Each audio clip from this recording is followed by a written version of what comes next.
It had been a tough week. I spent Sunday driving to my client's plant, then spent 3 grueling days fixing their network and database. By Thursday afternoon, I had everything up and running ahead of schedule.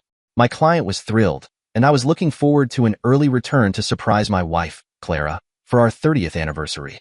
She had been a bit unhappy about the long trips lately, but when a client's business is at stake, I had to prioritize the job. A bit of background. I own a small, successful computer consulting business, which I built from the ground up. Clara and I got married right after college. I'm not exactly handsome, but not unattractive either. I've always kept in decent shape, and Clara, though not a beauty queen, was very attractive to me. Even after having our 2 kids, she maintained a curvy figure. Clara worked a downtown office job, buying new clothes and a car every few years. While I could easily support us both, she enjoyed working. Our children, Nora and Ryan, grew up to be responsible adults, both happily married. Nora was living independently with her husband, and Ryan, married to his high school sweetheart, had 2 kids. I arrived home around 11 p.m. Thursday after a 10-hour drive. There was a strange car parked outside, but I didn't think much of it. I figured Clara's car was in the garage. I carried in a bouquet of 15 yellow roses, one for each year of our marriage, and quietly entered the house, hoping to surprise her. But instead of finding my wife, I heard them before I saw them. It was unmistakable. In shock, I retreated to my car and grabbed my digital camera. I didn't take the flowers or the card inside. They were taking a break when I returned. I overheard him asking, "So you're sure your little peckered hubby doesn't suspect anything?" She giggled and responded, "No, he has no clue. He won't be back until Saturday, and by then, everything will be perfect. He'll never find out." In that moment, the cliché became my reality.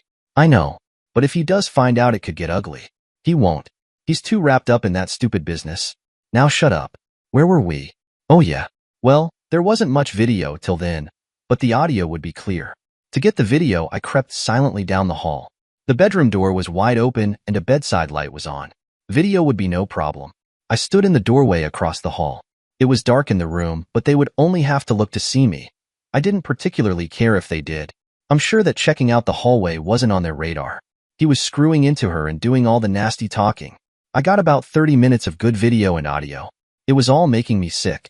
It took all I had not to upchuck all over the spare bedroom where I was crouched. I waited until they started up again for at least the 3rd time since I arrived and crept out of the house. With me, she wanted to quit as soon as one of us climaxed, no matter which one of us it was. With this guy, it seemed she couldn't get enough. At first I was upset, more than just upset, and then I got mad. Now I would get even. It would take some time. I could feel a cold rage building. It would serve to keep me on track with what I wanted to do. Inside, my heart was crying for the family I felt I had already lost. I found a cheap motel not too far from my business and tried to get some sleep. Instead, I tossed and turned all night, coming up with different scenarios. Physically, I had no plans to hurt them, much as I wanted to. Every other way I would if I could. I had his plate number. It would be easy to find out everything I needed to know about him. Clara was another matter. I had to make sure she had nothing left but maybe her RSPs that I had contributed to over the years. She had a job that didn't pay all that much, but it paid for her car and fancy toys with her salary. I paid for everything else from my stupid business that had put food on the table, a nice house to live in, and all the goodies and toys she just had to have that she couldn't afford on her salary. Well, tomorrow morning the gravy train would stop rolling and the meal ticket would get voided. I was up early. I made a couple of calls, the last being to my lawyer. "Ethan, I know you do corporate. Can you recommend a good divorce lawyer?" "Luke, are you and Clara having problems?" "Let's just say that she found a boyfriend to keep her company while I'm busy busting my butt with the business." "I'm really sorry to hear that, Luke. The best one I can think of is Maya Fields." "Like in the actress? Is she local?" "I doubt she's related to the actress, but she doesn't take prisoners if you know what I mean. Can I use you as a reference?" "Sure. Here's her number. If she's not in the office, it will forward to her cell." "Luke, I'm really sorry to hear this. I thought you two were the perfect couple." He gave me her number and a backroom number that bypassed the secretary. "Thanks, Ethan." "So did I. I'm sure I'll be talking to you soon. I'll be removing her as a director in the company and taking away all her signing authorities. That will be effective yesterday, but she doesn't know that yet." "Okay, Luke. Thanks for letting me know. I'll get my staff working on it right away. Give me a call when you're ready." "Will do, Ethan, and thanks. Probably next week, Wednesday or Thursday." "I'll call." I had a shower and shave and vacated the motel. A waste of a few bucks, but I wasn't going to sleep in my car. Not that I'd had much sleep anyway. I got to my store just after my office manager, Isabel, opened up. She looked after everything in the office and did some counter work with customers as well. I had a young girl working the counter and display area and 3 techs working in the back. I was usually helping all over when I was in the store, but if a large customer, like the one I had just done the troubleshooting for, needed anything other than routine stuff, I handled it myself. They were paying for my expertise, so I didn't feel right in sending over one of the techs unless I had their permission first. Usually I went because it allowed me to keep in personal touch with them. Isabel saw me walking up the sidewalk and waited for me. "Luke, what are you doing here? I thought you wouldn't be back till Saturday." "Yeah, that was the plan, but I got finished early and drove back last night." Was Clara surprised? "Or did you tell anyone you were coming home yesterday?" "She will be surprised. Let's get the coffee going and go to your office. I'll tell you the whole story." "Oh, that doesn't sound good." "Trust me, it's not. Spread the word to the staff. If anyone asks for me, I'm not here. No one, especially Clara or anyone from her office. I'll let them know, and also let them know that if they screw up, the wrath of Isabel will descend upon them." "Thanks, Isabel. Let's get a coffee then, close your door." We got our coffees and she spoke to the techs in the back, explaining that I'm not here and not expected back till sometime Saturday. Chloe, the front counter girl, would be told when she showed up for work. She came in later than the techs since she had to drop her young daughter off at daycare. It was the only perk she ever asked for in the years she worked for me. Isabel was my right and left hands. She probably knows more about the day-to-day part of the business than I do. She'd come in looking for work just about the time I was starting to really get swamped. She isn't much to look at, a bit overweight with rather plain features, something like you envision when someone says single school marm. That isn't really a fair comparison though. She knew office work inside out, could do all the accounting up to a P&L, and was great with people. Her most amazing attribute was her personality. If you went by looks alone, you'd never notice her. If you heard her before seeing her, she's someone you definitely want to meet. I'd hired her the same day she came in. No other applicants came close to having the qualifications I needed. It turns out that her hubby had left her the day after their youngest daughter got married. That was a few months before she came to see me. He'd been planning it for some time, apparently, and left her with little but the clothes she owned and whatever she had in her RRSP. I gathered it wasn't much. He'd cleaned out all the other accounts. The house was over-mortgaged, and there was no way for her to make the payments. She just handed the keys into the bank and signed a quitclaim. He departed for parts unknown with some arm candy that was far prettier. Maybe prettier, but I doubt nicer or smarter. But then I'm biased. She'd become indispensable since I'd hired her over 4 years ago. Just after I hired her, her oldest daughter, Sophia, came in to talk to me. Isabel had taken the actions of her ex pretty hard and didn't have a lot of self-esteem when she came in to interview for the job. Her daughter wanted to make sure that it wasn't just a sympathy ploy, my feeling guilty for the actions of another of my ilk. I assured her that the hiring was on merit alone and that she was actually overqualified for what I needed at the time. Sophia seemed a bit doubtful and checked up on me from time to time, as did her youngest daughter, Emma. They gradually thawed when they realized I was on the up and up. After I told Isabel the story of last night, she just sat at her desk, trying not to weep. Why does this shit always happen to the good people, the ones who did nothing to deserve it? I had no answer. She knew exactly what I was going through. I hung around the store, called the divorce lawyer who would see me first thing, and generally stayed out of the way until after 9 o'clock just to make sure Clara would be at work. I called a friend of mine who owned a locksmith business and told him what I needed. He said he'd meet me at the house around noon. I went to a business that sells moving materials like boxes and tape. I bought a few more of a variety of sizes than I hoped I would need, and some packing tape. I went down to a branch of the motor vehicle registration office and told them I was thinking of buying this car and gave them the plate number. The girl came back in about 10 minutes with a printed history of the vehicle, including the current and past owners and their addresses. The best $25 I ever spent. Then I stopped into a florist that I had never frequented before and explained to the manager what I wanted.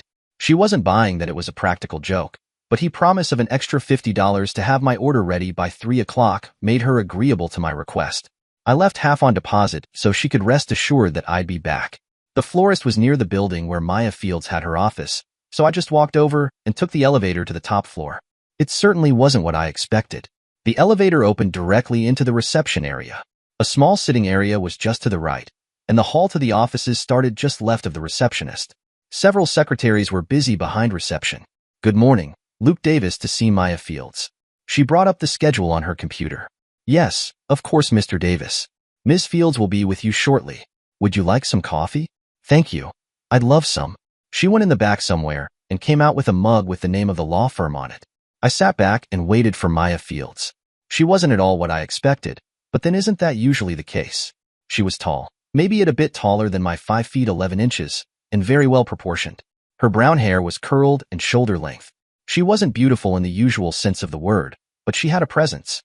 For the first time since I arrived home last night, I thought I might be able to see a light at the end of the tunnel, or at least enough to see I was in a tunnel. Mr. Davis, I'm Maya Fields. Remind me to thank Ethan for the referral.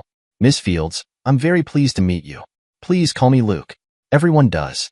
Okay, Luke it is. Come with me and let's get started. Please bring your coffee. I followed her into a large, well-appointed office. One wall lined with bookshelves holding numerous legal reference books. The wall to the right of her desk was all windows that looked out over the center of the city. You could easily see the mountains where I used to go camping, far in the distance. Luke, I need you to tell me exactly what's going on, and whether you have any proof of impropriety. I handed her my camera and told her to just push the video button, then push playback latest. I don't think you'll have much doubt after seeing this. I sat back in my chair while she watched some of the video. How long is this?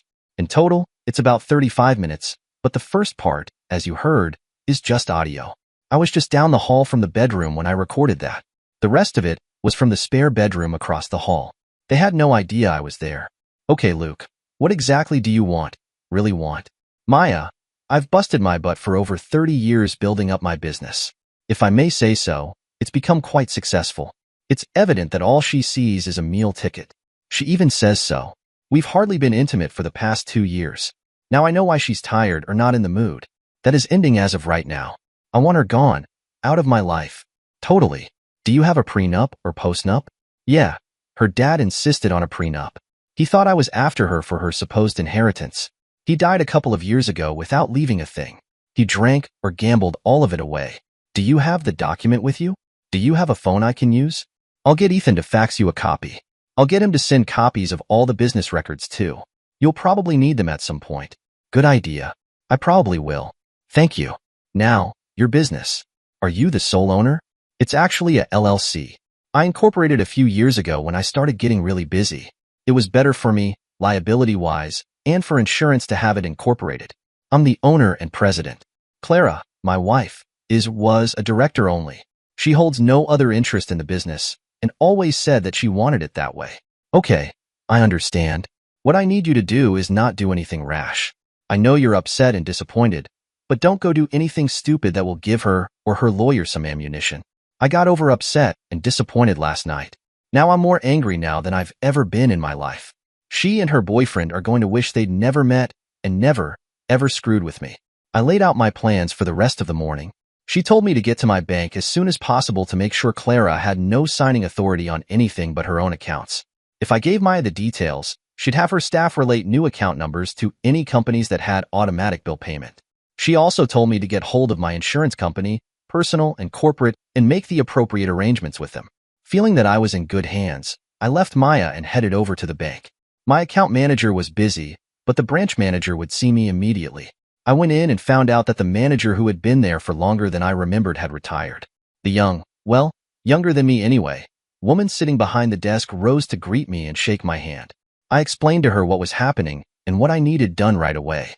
I assured her that the appropriate forms for my business, removing Clara from the company, would be forthcoming from my lawyer. Diane, the manager, had one of her staff bring all the forms I would need to sign, as well as the records for the company. By the time I left an hour later, Clara had no access to any of the business accounts, including the credit card registered to the company which I canceled. A new one was on the way, and I could pick it up in the bank later in the week. The only accounts she could touch were her savings, her RRSP, and the checking account I had removed my name from. I closed all the joint accounts and opened the necessary ones for myself. I had called Ethan at his office and let him talk to Diane. He assured her that it was all above board and his staff were working on it as they spoke. Mr. Davis, I'm truly sorry for all this. I hate to see it happen to anyone, let alone a good customer. I hope this won't affect our business relationship. Thank you, Diane. You've been most helpful. My sincere thanks to you and your staff. My wife might come in and make a scene when she finds out, but as far as our business relationship, I don't expect that to change much. Thank you, Mr. Davis. Good luck. I left the bank and headed home, stopping long enough to grab a sandwich and beverage from a small store not far from the house. The locksmith was parked in front, waiting for me.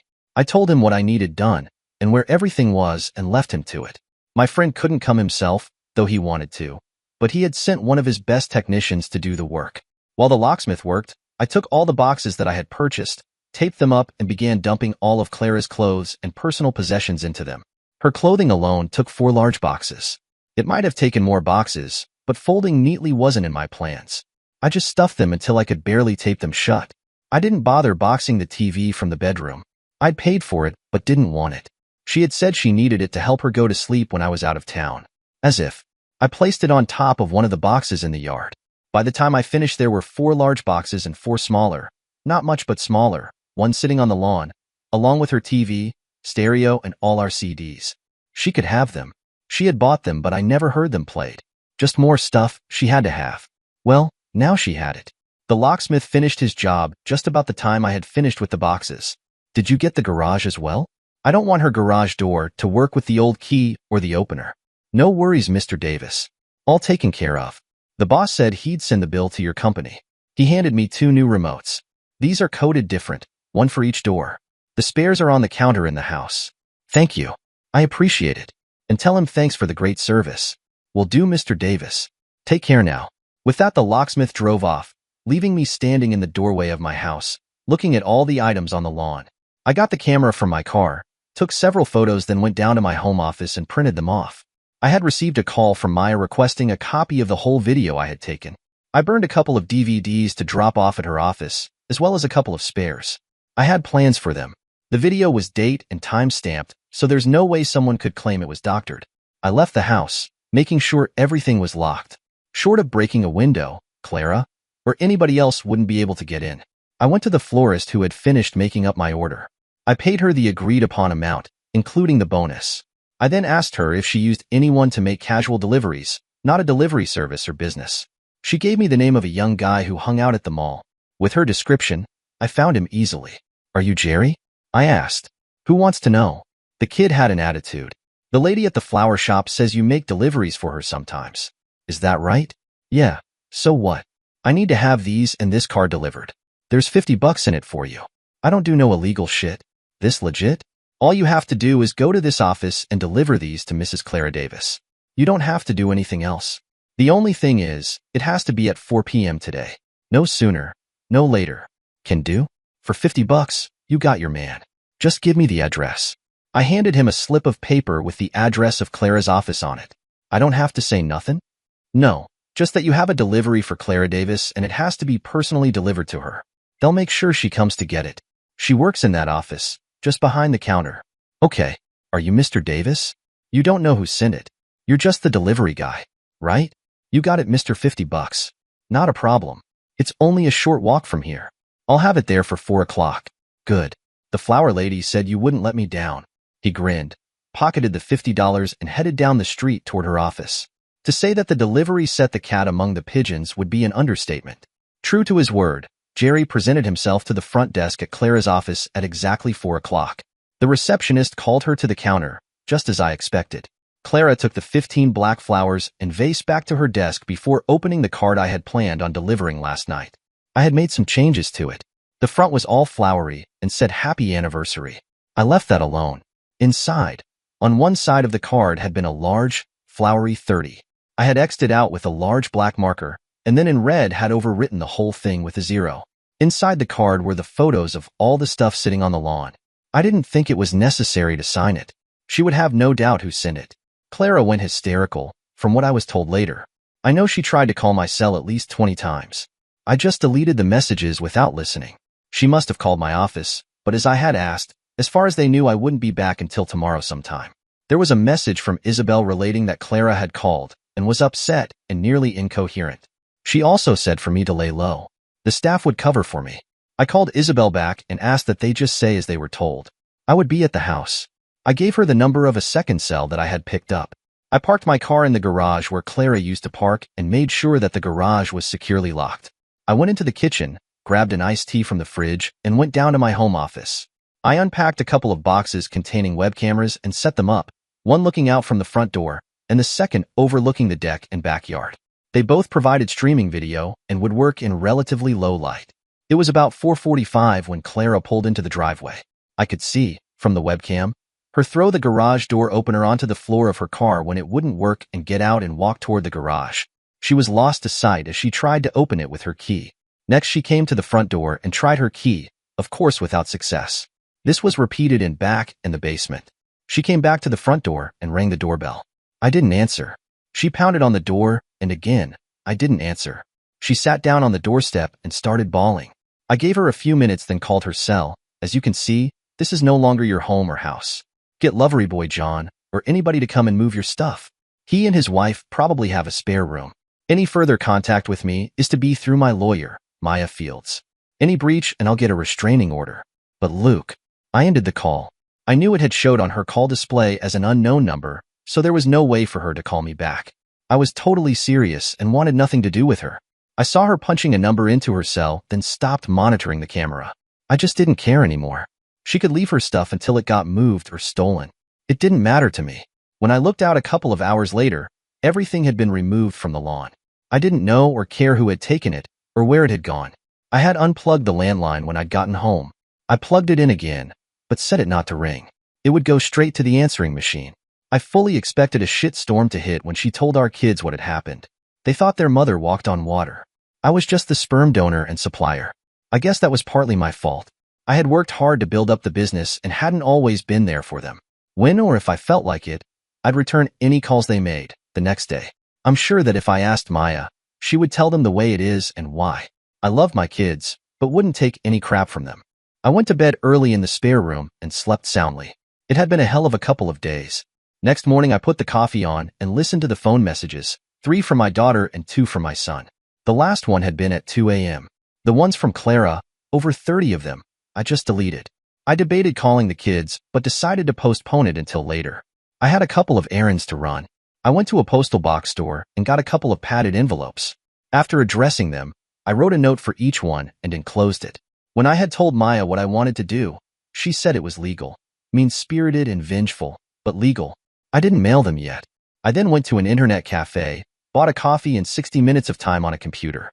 I searched out John K. Burns, Clara's lover, and got all the info I could on him. He worked for a company that had their head office in the same building where Clara worked. From his LinkedIn account, I'd say he wasn't all that successful. Just an average office guy doing an average job. I researched the company he worked for. The principal owners were staunch churchgoers. They operated their business on Christian principles, and every employee had signed a code of ethics when they were hired, no exceptions. Interesting. I wonder what they'd think of my video with one of their employees committing adultery. I would save that for later unless he tried something funny. I went back home and saw Clara's car sitting in the driveway. I just drove on by and went downtown. I could outwait her. Most of what I wanted to do, I could do at my store if necessary. I knew that at some point I would have to face her, but as far as I was concerned, it would be with her lawyer on the other side of a conference table for Maya and me. When I returned a couple of hours later, the car was gone, but there was a note on the door. I crumpled it up and threw it into the garbage without reading it. There were more phone calls from my kids. I called my son first. Ryan, you've been calling me and I know why. Do you know why, other than your mother told you to? No, Dad. What the hell is going on? Mom is almost hysterical. I couldn't almost understand her. She was bawling so much on the phone. Did you really put all her stuff on the lawn, like she said? Well, you can get the details from her, but I found her cheating on me. I have the video to prove it. She can spin it any way she wants, but cheating is cheating. What do you mean video? You taped her doing something? I came back from a job early. Instead of getting home today like I planned, I arrived Thursday night. Let's just say that she and her boyfriend didn't expect me home. I got my camera and videoed the two of them for over half an hour before I left. Not much of an anniversary. Dad, are you sure? Like Mom worshipped the ground you walked on. She'd never cheat on you. Never. Oh, I'm sure. The video doesn't lie. What she worshipped was the money I brought home, so she could have all her things.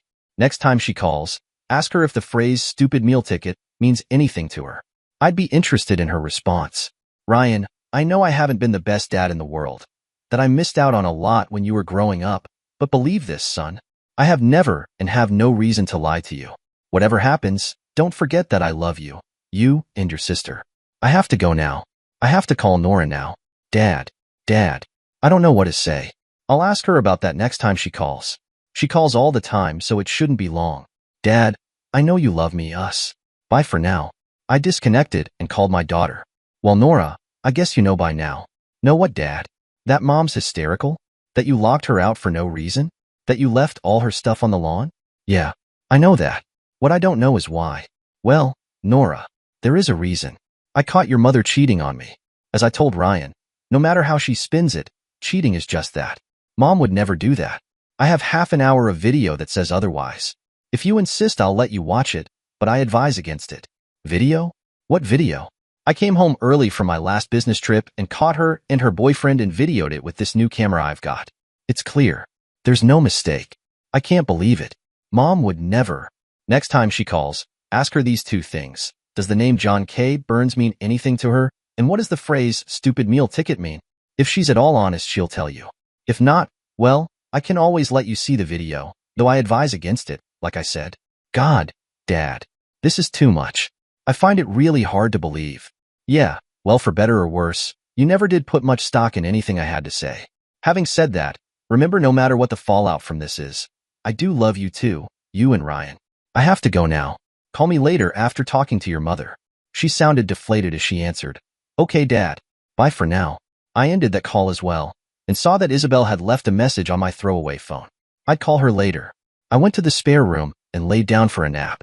From what I've heard so far, the only ones who think I'm right are my staff, my lawyer, and my banker. Oh well, it is what it is. I really hadn't expected much more, especially from my kids. This could be a real learning experience for them. There was no way I was going to sugarcoat it. I woke up to somebody pounding on the front door. Instead of answering, I checked the webcam to see who it was. It was Burns, with my soon-to-be ex-wife standing behind him. I had no interest in what they had to say. All he'd get from pounding on the door was a sore hand. 10 minutes later, they were gone. I left soon after, to get something to eat. Time to try some new places. I didn't want to go where I was known, except for the coffee shop across from my store. The old couple who owned it thought I was their surrogate son, so I'd be okay there. I drove for quite a while, not going anywhere in particular.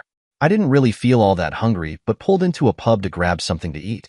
I'd heard of the place, but since it was so far from my house, I'd never been there. It was fairly quiet for a Saturday night.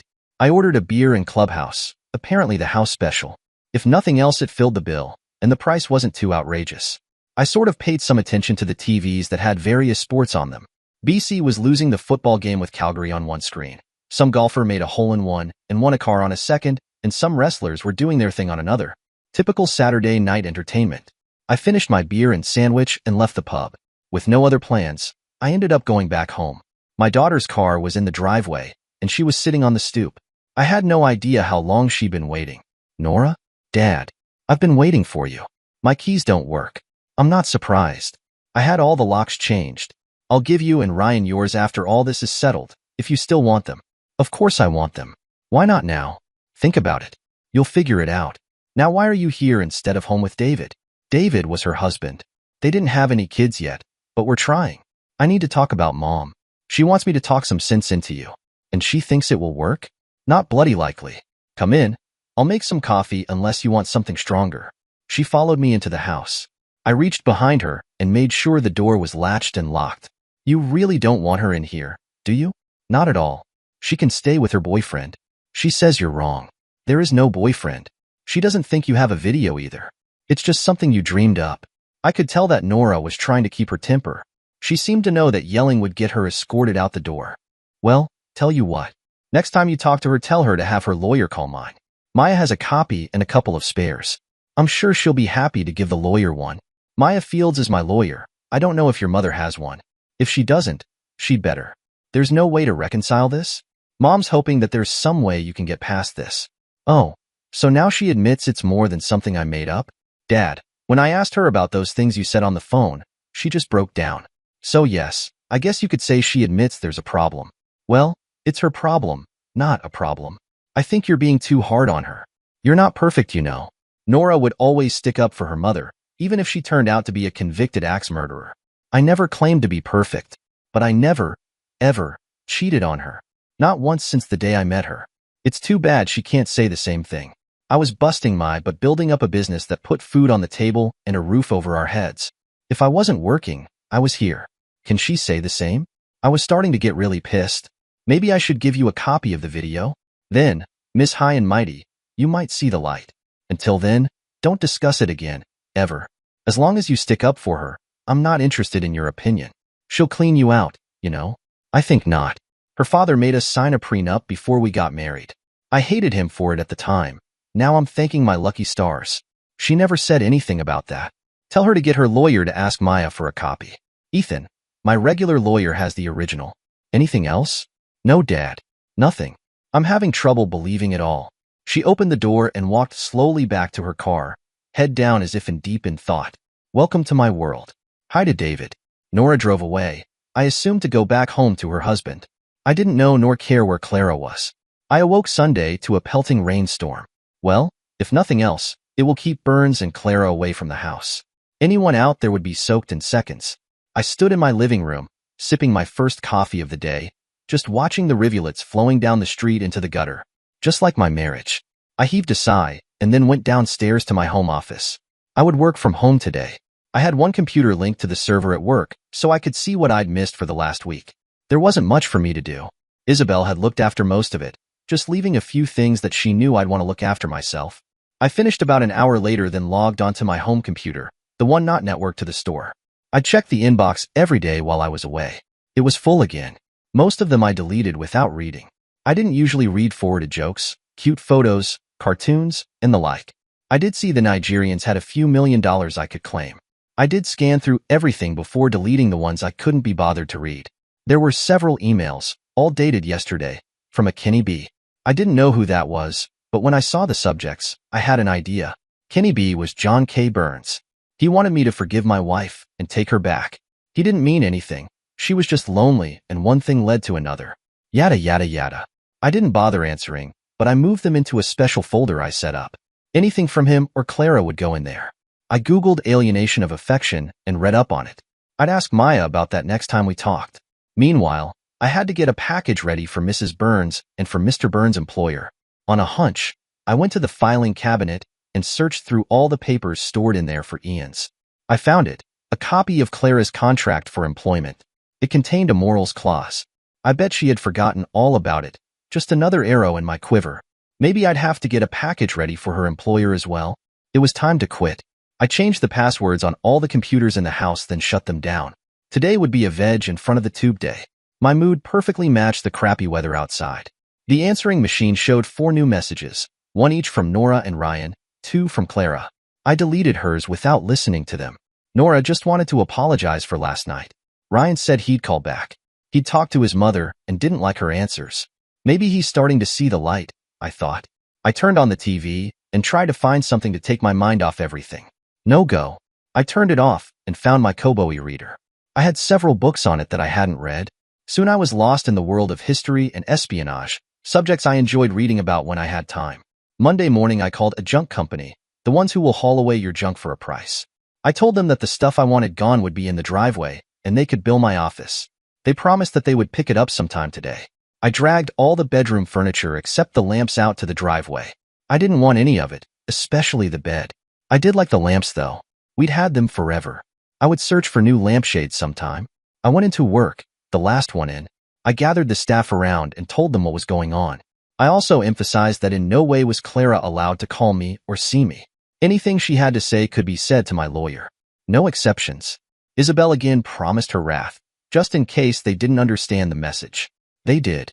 I told Chloe and Isabel that if Clara came into the store to insist, politely, that she leave. If she wouldn't, call the police to come and remove her. Under no circumstances was she allowed behind the counter. She was not an owner or even a director of the company any longer. Everyone understood, expressed their sympathies, and went back to work. To all outward appearances, it was business as usual. Later that morning, I went down the street to a furniture store we did business with.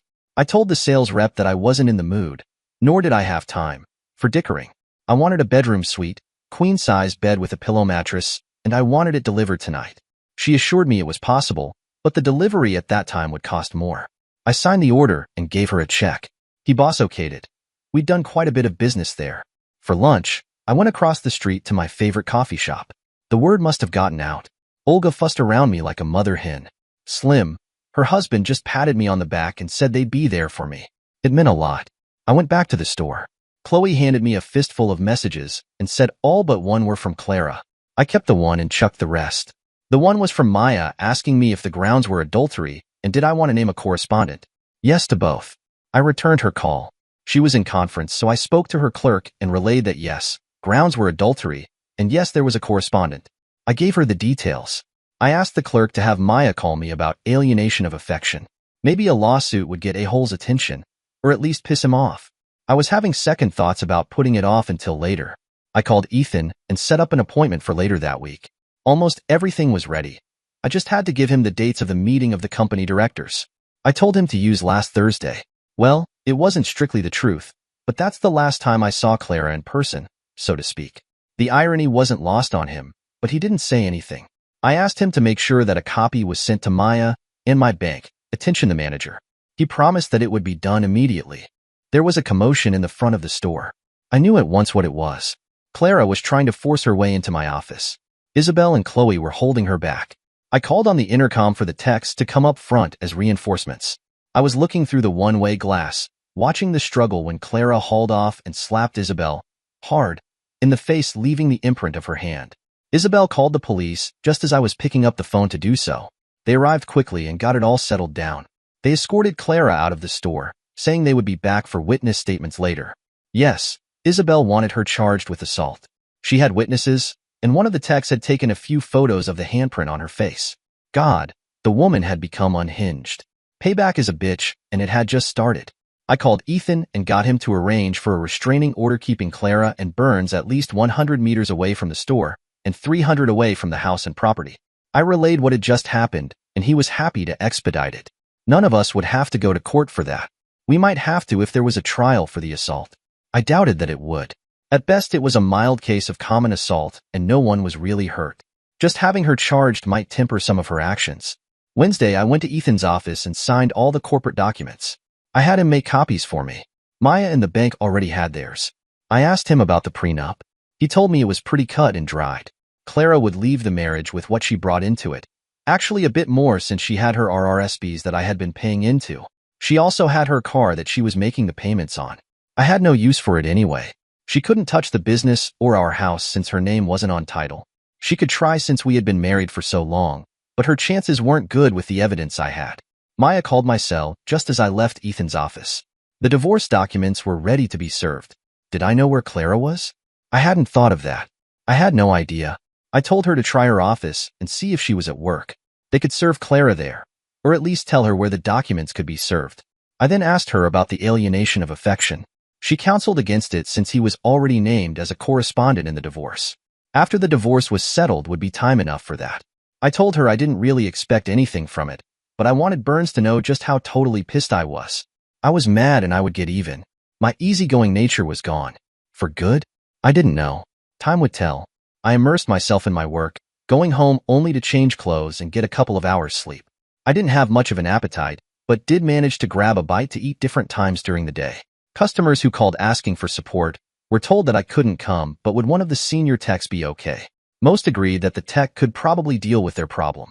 The only one that I left the office to see was one of my first ever business customers who had, over the years, become a close friend. He was supportive when I told him about Clara and would tell his wife. She and Clara had become close friends and worked on a couple of charities together. I wondered if that friendship would survive the fallout.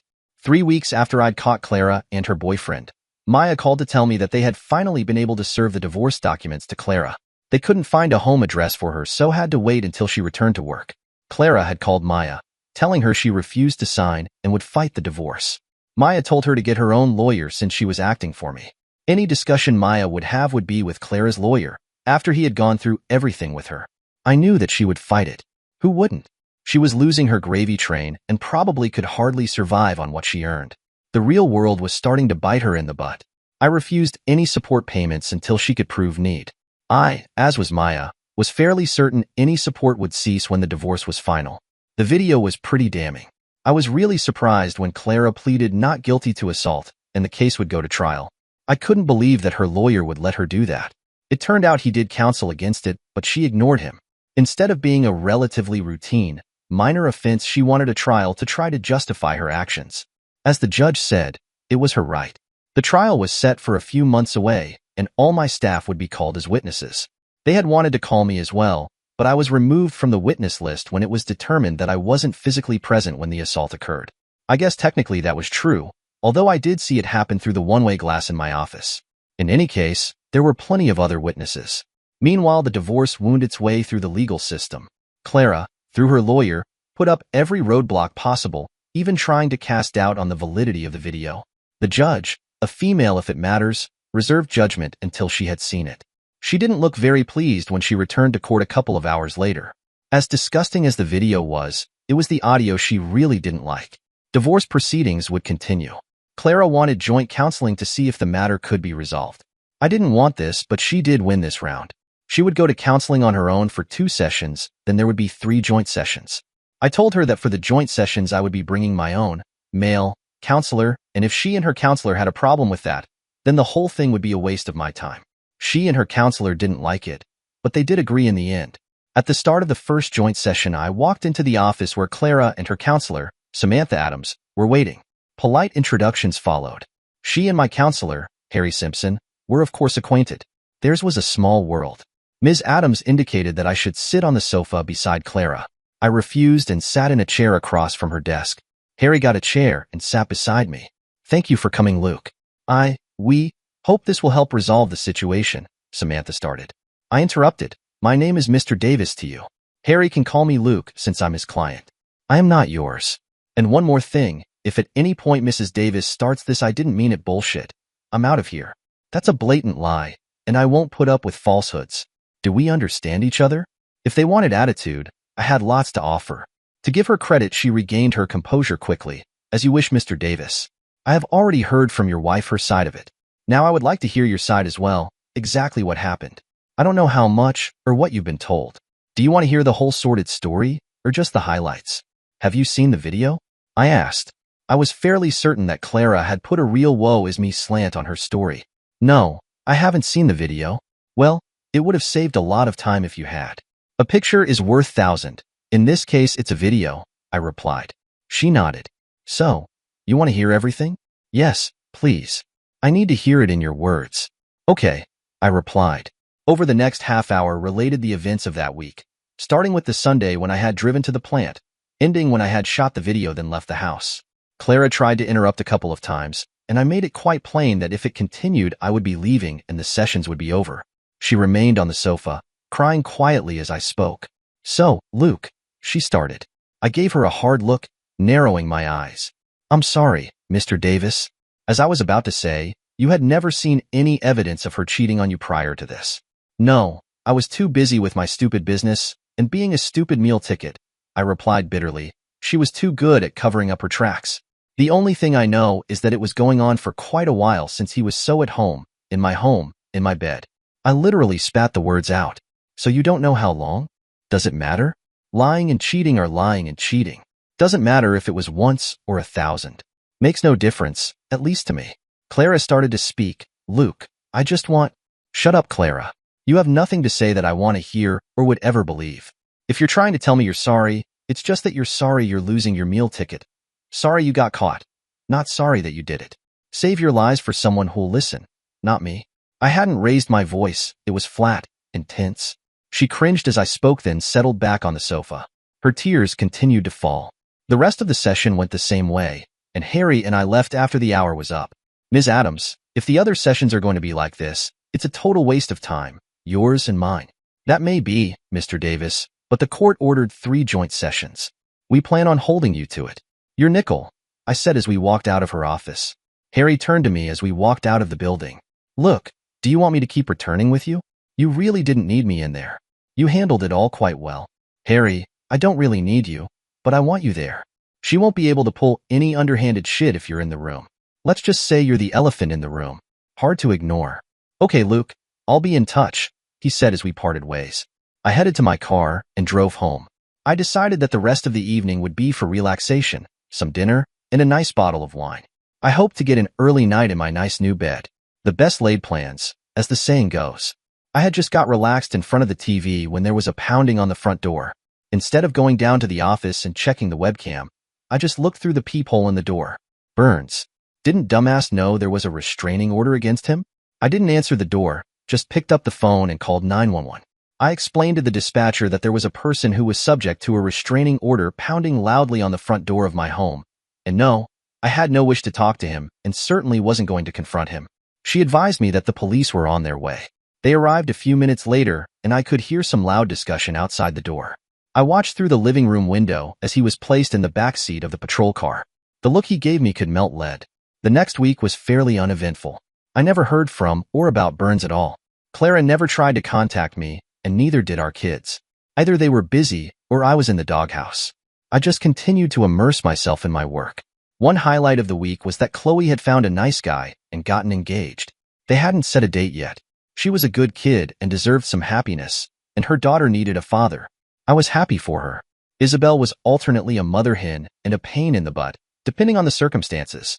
I finally started going out to visit customers just to get away. I knew and appreciated that she was worried about me and what might happen with Clara. It was out of my hands, so I refused to worry about it. If push came to shove, I could sell the house, auction the contents and pay off the mortgages and debt, then divide the proceeds with Clara. I didn't know if it would come to that or not. Maya felt that we had a good case, and anything that Clara ended up with would depend on our goodwill. I never really did the bar scene before, and didn't want to start now. I began going to a gym and got a personal trainer to set up a good regimen, both physical and for my diet that had consisted of coffee and the odd sandwich for the past few weeks. I gradually, very gradually, began to feel better, physically if not mentally. At least after a good workout, I was able to sleep.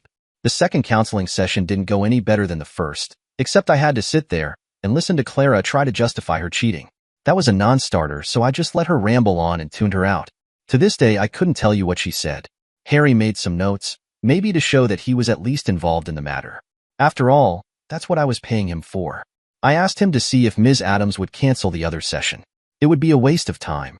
Harry said that he'd call her, and also that he'd give me a written summary of what he had written down. Whatever. He got back to me early in the next week. The third session would go ahead as scheduled. That annoyed me, but it wasn't my call. I was still adamant that the divorce would go ahead, with or without Clara.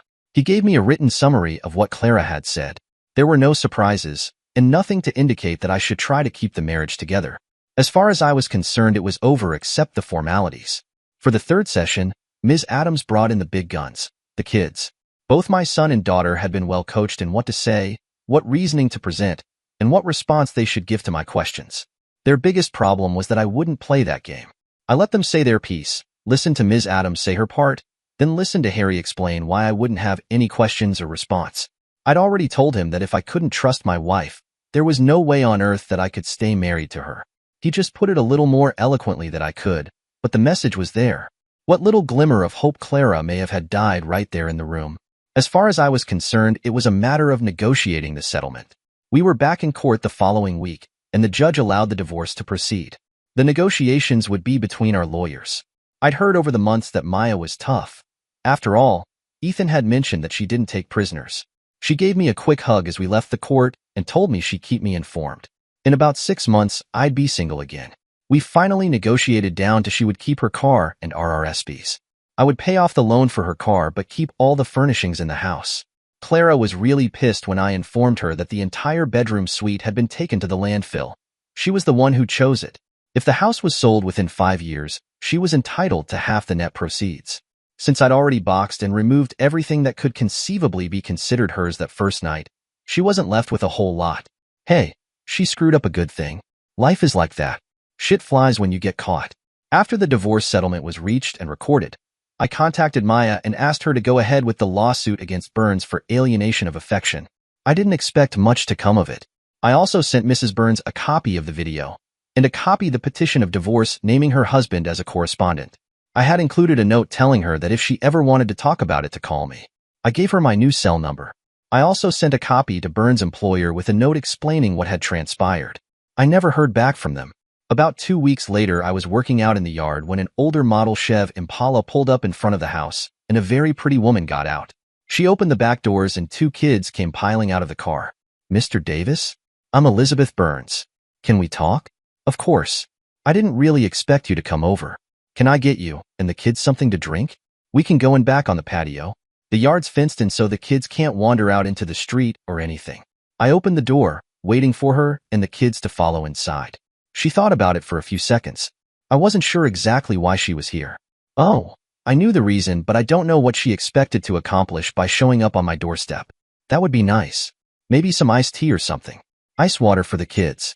They're used to that. Sure, please, follow me. I walked her through the house and showed her to the patio. She could pick her own chair. I got 2 iced teas and 2 waters and joined her on the patio. Okay, Mrs. Burns. Can I ask why you're here? Well, I know the reason, but I don't know exactly what you expect me to do. I settled back and sipped at my iced tea. It's Elizabeth, or Liz if you want. Actually, I just came to see who the man was that finally brought my cheating, lying scumsucker of a soon-to-be ex-husband down, and thank him from the bottom of my heart. She was smiling, something I really hadn't expected. You mean? Yes, we're getting divorced. By the time I'm through with him, he won't have a pot to piss in, and only a basement window to throw it out of. I knew he'd been cheating. 4 years, with several partners. You're the only one that had the balls to go after him. She gave a short laugh and sipped at her glass. The kids were running around on the grass without a care in the world. Do you know who Maya Fields is? Yes, she's the lawyer handling my divorce. Well, she's handling mine as well. John K. Burns is as good as plucked and fried, and I have you to thank. The video you sent me was the icing on the cake. Until I got it, he was trying to bluff his way out of the whole thing, saying he was seduced. It was short term. All that crap. I wasn't buying it, but didn't have anything concrete. The video was certainly graphic. I just wanted to thank you in person. Well, I'm happy that it was for the best. It's always the cheater's spouse and kids that get thrown into the whole mess even though they did nothing wrong. I wanted you to see what kind of shit you were married to. I'm glad some good came of it. I was relieved that she wasn't pissed off at me. So tell me, is your your ex-wife going to stay with him? She was more relaxed now that the reason for her visit was out in the open. I really have no idea, nor do I really care, I replied. As far as I'm concerned, they made their bed and they can lie in it together or apart. Makes no difference to me. Actually, I'd thought about that, and if Clara had been halfway truly apologetic and taken full responsibility, I might have give thought to some kind of support. Her refusal to see what she had done wrong, the implication being it was my fault for catching them, put any thoughts of that out of my head. She and Burns deserved each other, but I couldn't see it lasting. She laughed. I could get used to the sound of that. She dashed my hopes quite quickly. We didn't own the house, just rented. I've already moved out and taken everything I want out of it. The kids and I are moving to Victoria where my folks live. I already have a job lined up and waiting for me. I just wanted to thank you before we go. She finished her iced tea. Well, I wish you the best of luck in the future. I hope things work out for you. For you and the kids, I said. I think we'll be fine, even better now that he's out of the picture. From what I gather, Maya can be ruthless. He'll get what he deserves. Rest assured. She's the best. I don't think she likes Cheater too much. We have to get going. Yes, I think so too. Thanks for the iced tea, Luke. Thank you for everything. You helped more than you'll ever know. She got the kids together, and I escorted them through the house and out to the car. Goodbye. Thanks again for everything. Liz, you're more than welcome. If you need anything else, well, you know where I live and you have my cell. She shook my hand, got in her car, and drove away, into her new life. I waved goodbye and went back to my yard work, somewhat relieved on how well that had gone. Payback is a bitch. I finished what I had planned for the day and put everything away. I made sure the front of the house was all locked up, put on a pair of shorts and grabbed a nice cold beer from the fridge and went to relax on the back patio. I was dozing in the sun, enjoying the warmth of the late afternoon. I heard Isabel before I saw her, coming through the gate at the back of the yard. Don't you answer your door? She called. Only if I hear it, and it's someone I need to talk to. I laughed. She giggled and collapsed into a chaise lounge. You got something cold in the fridge? Sure. What's your pleasure? I pointed to my almost empty beer. I'd prefer some nice white wine if you have it. I never did develop a taste for beer.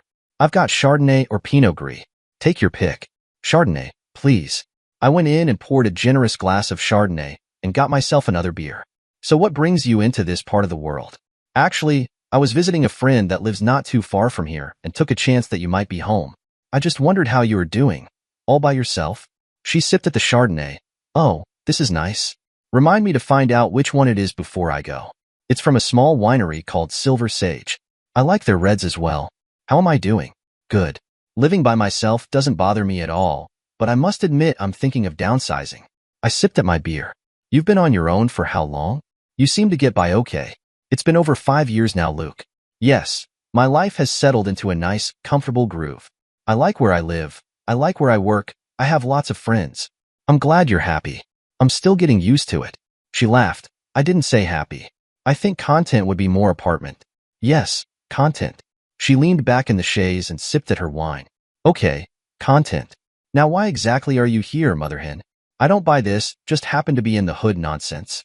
I laughed at her, and she had the grace to blush. Damn, you weren't supposed to figure that out, she giggled.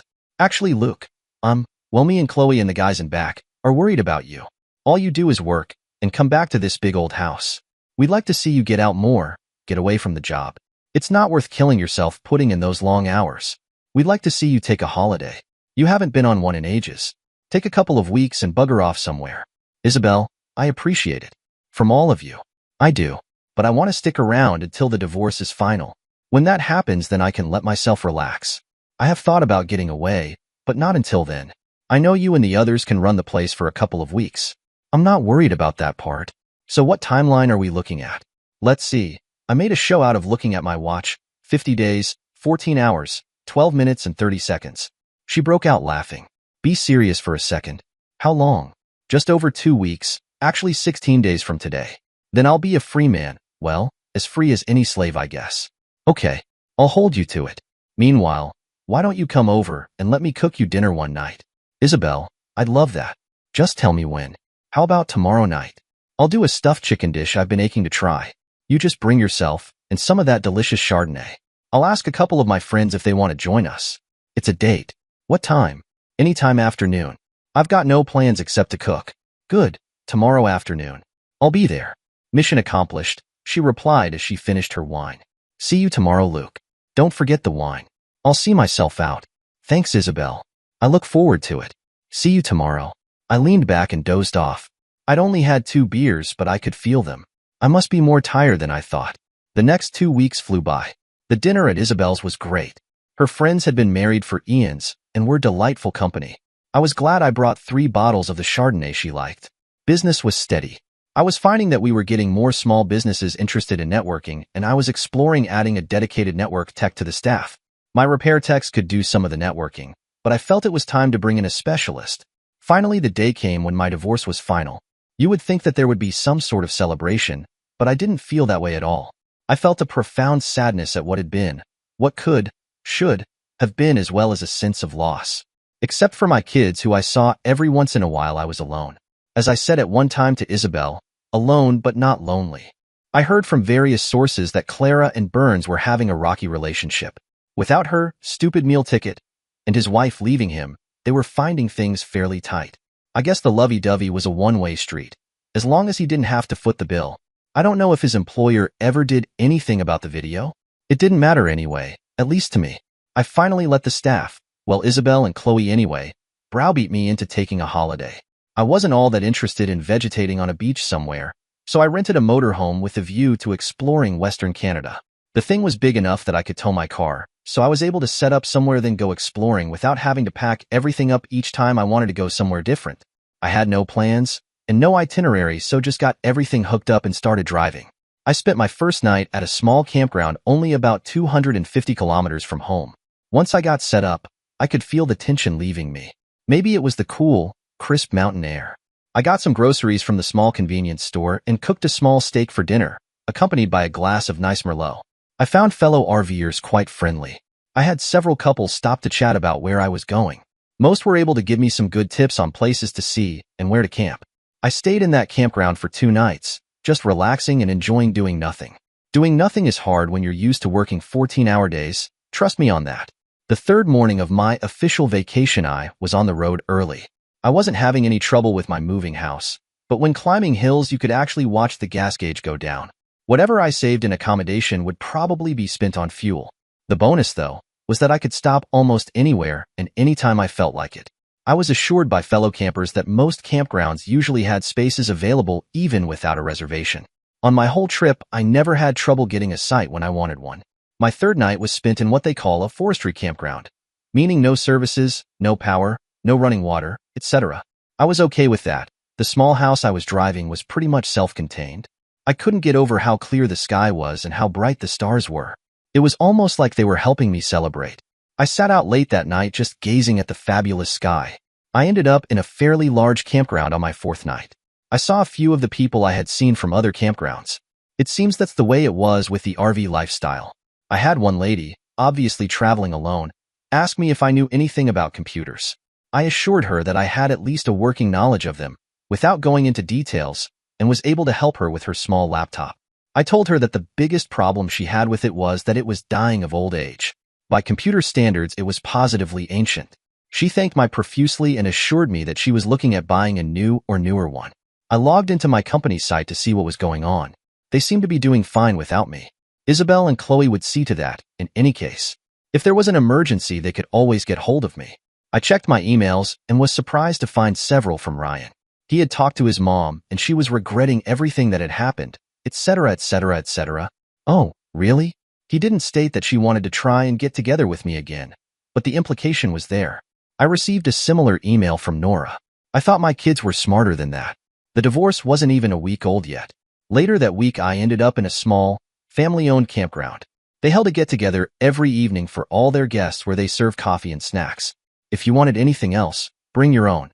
I had no problem with that and wandered over just after dark. There must have been nearly 50 people gathered around the large campfire.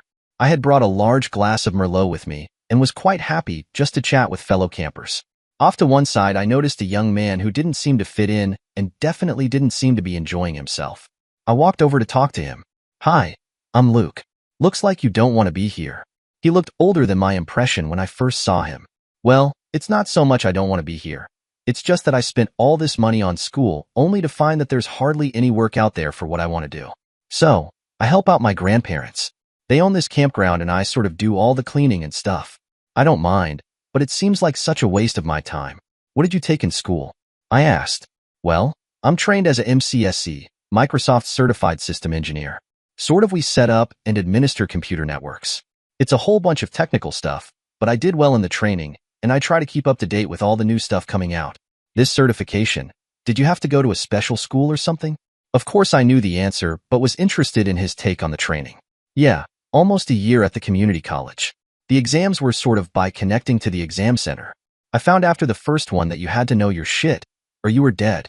Some guys tried to do the exams by just memorizing the answers on all the quizzes. Most found out in a hurry that that didn't work. Sounds impressive. And there's nothing around here for you? Nope, not really. I don't really want to move to a big city, either. I might have to after the camping season is over. There's nothing around here. What's your name? I don't think you told me. Jeff Winters. Like I said, my grandpa and grandma own this campground. I think they do it just for something to do, and they enjoy meeting all the people that come through. They have some friends that have been coming here for years. Well, Jeff, nice talking to you. I'm going to go mingle a bit and make an early night of it. See you later. I joined the group around the fire and noticed a little later that Jeff was gone. Next morning, I was up early. After breakfast, I strolled over to the main building to check on whether I could stay a couple of more nights and use the campground as a base for touring around. The nice-looking, elderly lady assured me that the site was mine for as long as I wanted. She gave me a bunch of pamphlets and showed me on a map the things that were worth seeing within a couple of hours' drive. We chatted for a while over the ever-present coffee, and I confirmed my initial impression that this lady was Jeff's grandmother. I left, assuring her that I would be back for the campfire that night, and headed out to explore. That night, I ended up talking to the grandfather. George and Selma were great people. It was easy to see why they kept the campground open. They had lived in the area for most of their lives and knew every nook and cranny and where the bodies were buried. I mentioned to George that I had talked with Jeff the night before. Yeah, the boy is getting a bit discouraged. He paid for all that shulin on his own, worked here, and a bunch of other odd jobs to pay for it. Luckily, he could live at home at the time. He's with us now. I know he'd like to be on his own, but he doesn't want to move to a city. If he could find work in a smaller place, he'd be a happy kid. I could see that George was genuinely concerned for his grandson. That certification thing he's got means a lot to him, doesn't it? I knew exactly what it was and how hard the work was to get it, but I didn't want to let on. Oh yeah, until he got that we never thought about internet or any of that stuff here or at home. He designed and built the network for the campground. Every site is hardwired and he put up a bunch of, I think he calls them wireless spots or something, so everyone can get on the internet how they want. He even set up the thing at home, but only he and Selma ever use it. I'm too old to try that stuff. He was obviously proud of the boy. Well, young man, George, Do you think Jeff would show me what he's done out here? I mean with the internet? I'm sorta interested in this computer stuff, and I'd really like to see what he's done. Oh yeah, George laughed. You get him going on that stuff and he'll talk forever. I don't understand none of it, but he does. He'd love to show it off. Good. I'll look him up in the morning. Be interested to see what he's done. I gave my goodnights and went back to my motorhome, deep in thought. I was wondering just how big a place it had to be before Jeff considered it a big city. The next morning I was relaxing over a late coffee when Jeff drove by on an ATV. I waved him over. Hey Jeff, want a coffee? No thanks, Mr. Davis. I've got to make sure all the sites are clean before people start arriving. We've got a caravan coming in this afternoon. I must have shown my confusion. Caravan? I asked. Yeah, they're sorta like an organized group that travel together. They have what they call wagon masters and everything. We just tell them what sites they can use and they look after the rest. They're great to have in, 'cause it really lessens our workload. They do all the paperwork and everything, and usually the sites are all cleaned up when they leave. He tried to explain the concept to me, a real novice at this RV camping. Sounds too organized for me. I went on this trip to get away from that stuff. I laughed. Look, I was talking to your grandpa last night. He tells me that you did all the computer stuff for the campground. Yeah, well, I decided that I could put my training into practice. Almost everyone wants email and surfing the internet nowadays. I'm sorta interested in this computer stuff. Would you mind showing me what you've done? Not at all, Mr. Davis. Tell you what, I should be finished all this in an hour or so. Why don't I come and get you right after lunch? He sounded really pleased that someone would take a real interest in his work. Works for me, Jeff. I planned on just relaxing today anyway. Be interesting to see what you did. Great. See you in a while. Jeff sped off on his chores and I poured another coffee and relaxed in the nice warm sunshine. True to his word, Jeff came to get me on the ATV just after lunch. I told him that I could have walked over to the main building since it wasn't that far. He laughed and said he liked bombing around on the ATV and any excuse would do. We arrived at the main building and Jeff led me into the office. We spent the next 2 hours as he explained how he had set up the campground, run the wires, set up wireless access points, and all the rest of the network infrastructure. He really knew his work and was able to explain in layman's terms exactly what he had done and why. I was truly very impressed. This young man really knew his networking. It was really a shame that there wasn't any work near his home. I asked him about moving to work.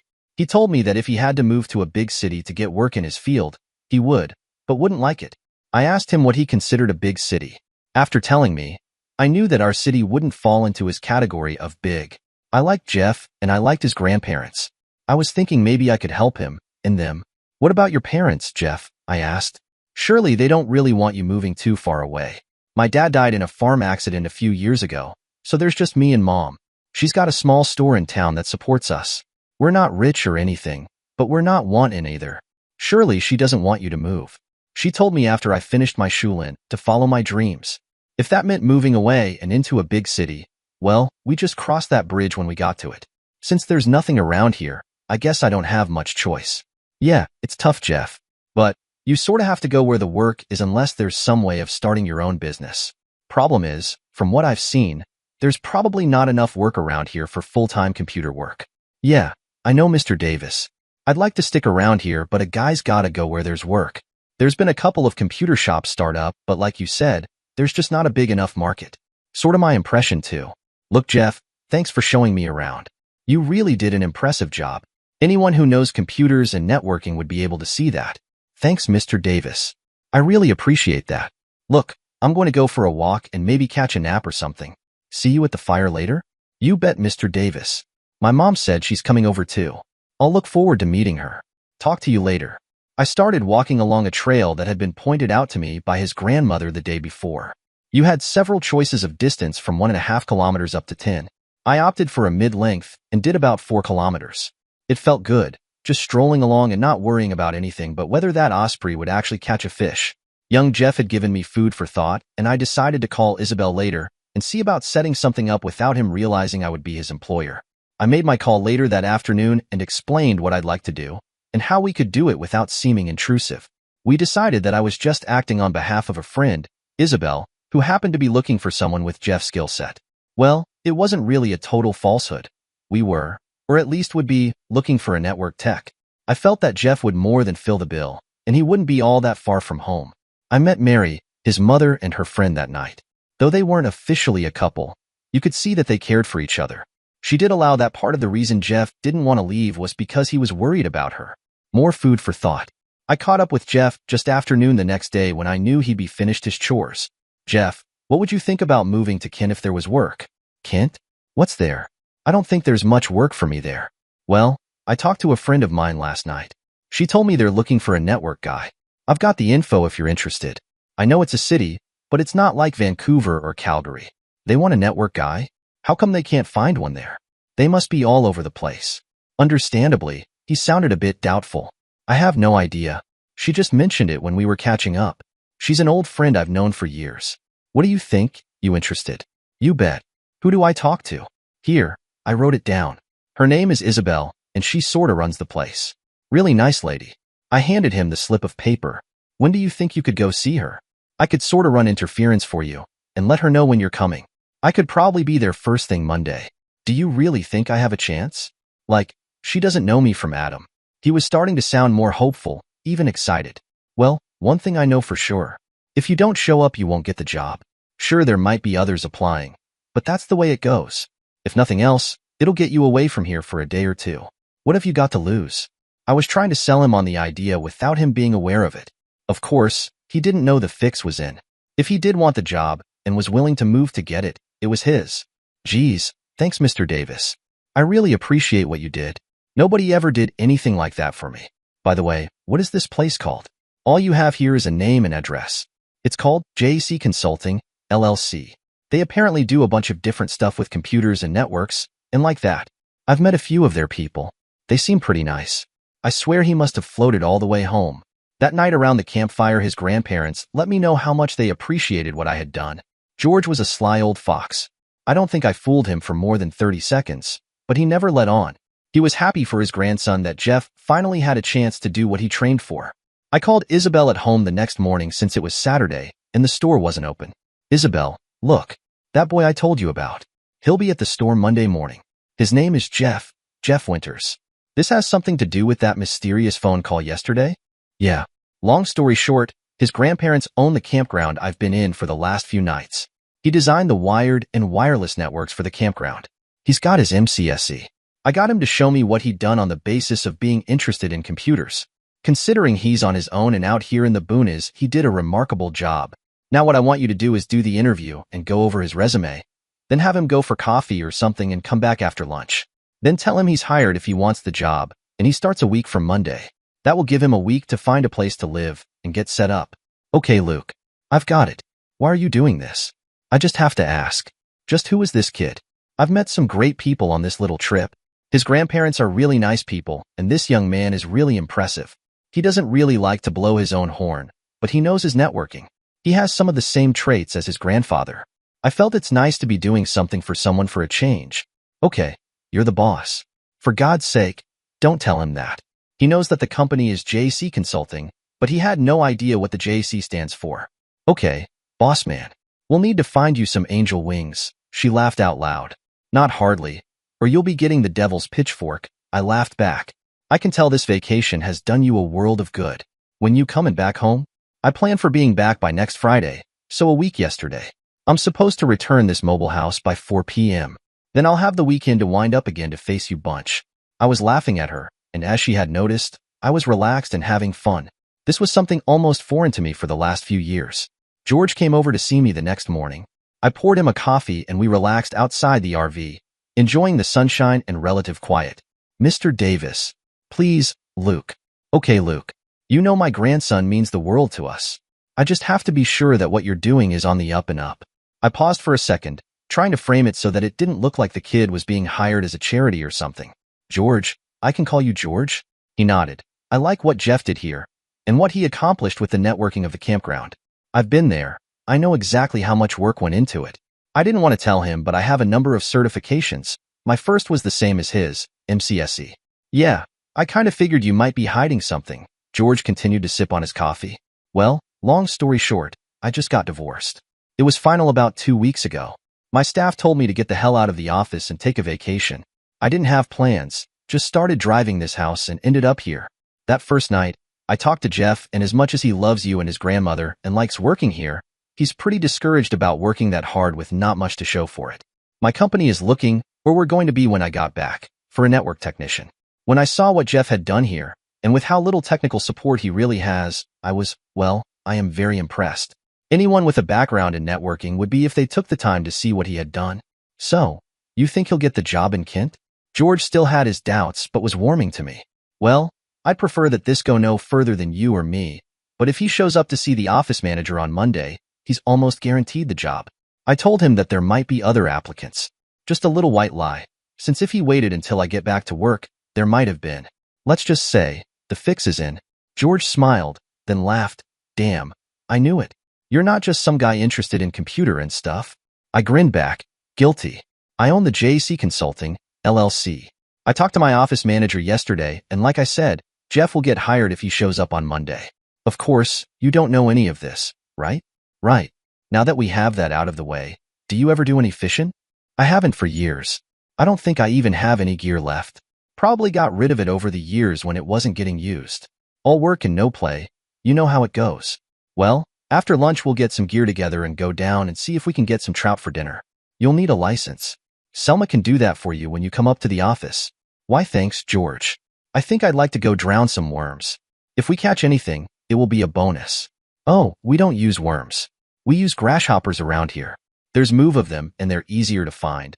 Or you can try fly fishing, but if you've never done it, it's a bit of a learning curve. With that, he finished his coffee and confirmed that I would be at the office right after lunch.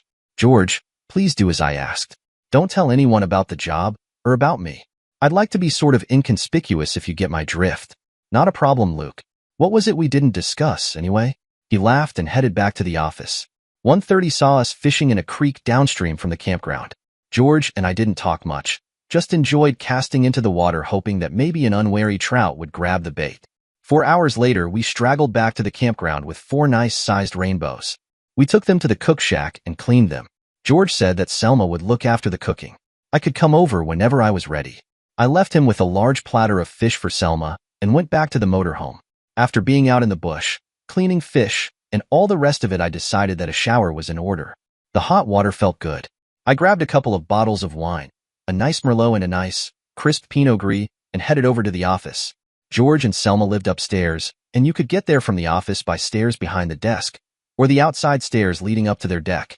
I went up the outside and found George and Selma sitting in deck chairs, watching the birds and other wildlife. Selma was ostensibly cooking the fish, but the barbecue was doing the actual work. It smelled delicious. They were waiting for Jeff, his mother, and her friend to join us, so I poured myself a glass of Merlot and sat and chatted about nothing in particular. I noticed that Selma was giving me a look every once in a while, and since the others hadn't arrived yet, asked George, "Did you tell Selma about our little discussion this morning?" Well, yeah. I've never been able to keep anything from her, but she gave me her word. He had the grace to look very uncomfortable when confessing. I laughed. Okay, I'll let you off the hook, but no further, either of you. Selma came over and gave me a quick hug. You'll never know how much we appreciate this. Jeff has been over the moon since yesterday. Mary tells me he's packed and unpacked about 20 times today. She finally convinced him that dress casual is good enough and that he doesn't need a suit. You have that right. If someone showed up in a suit, the girls would panic and think it's either a tax audit or a lawyer with bad news. I laughed. Anyway, here they come. Enough about this, and mum is the word. For sure, Luke. We continued chatting about nothing in particular. Mary, Jeff, and her friend Dave made the normal appreciative comments about the fish we had caught, and talk turned to fishing and where the best holes were in the creek. It was a thoroughly enjoyable evening, and I was feeling pretty relaxed as I went back to my mobile house. I wasn't looking forward to leaving here. They had become good friends, but it would be good to get back home. I was back on the road a couple of days later, winding my way toward home. I had been reluctant to leave that little campground and the people I'd met there. I was already planning a return visit, but this time in my own RV. If I was going to jump into this lifestyle, then I had to have my own rig. Food for thought as the kilometers, unwound towards home. In actuality, it wasn't far if you went the direct, fast route. However, I still had 4 days left on my rental contract, and I planned on using every minute of it. I stayed at several very nice campgrounds over the next 3 nights, but none felt as good and welcoming as Riverside, where my new friends lived. I talked to Isabel on the Tuesday and found that Jeff was a happy camper and out looking for an apartment. In that, he had lots of help in Isabel and Chloe. The techs were more than welcoming and saw him for what he was, a supplement and not a replacement. He would actually enable them to concentrate fully on their own areas of expertise. I arrived back in town on Friday and took time to go to the house and drop off all my belongings there, instead of loading it into the car when I returned the motorhome, then unloading when I got home. Someone had been picking up the mail. I suspect Isabel, since I had forgotten to make any arrangements. Otherwise, it looked like I needed to do some yard work. The home was secure, but I didn't really expect anything else. Ryan and Nora hadn't been given their new keys yet, so they had no access short of breaking in. I didn't expect to see Clara at all. That ship had sailed. Isabel must have had her spies working overtime. I had just thrown in my second load of laundry when the phone buzzed. I had the ringer off. Look, hi. You're home. No, it's the astigmatism of your imagination. I laughed. Do you have spies everywhere? Not at all. I knew you had to return the motorhome at 4 o'clock, so gave you time to get home, check things out, and start your chores, she giggled. You are so predictable sometimes, you know? Okay. To what do I owe the pleasure? I just wanted to know if I should bring your mail over or wait till Monday. Well, if you want to drop it off, by all means come on over.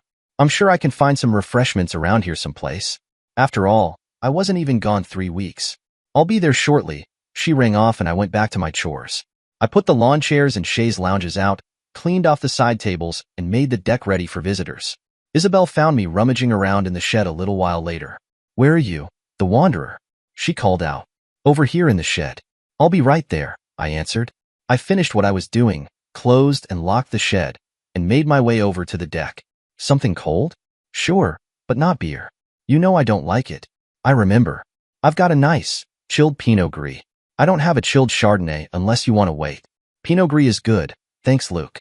I went in and got 2 glasses of wine, then returned with the bottle as well.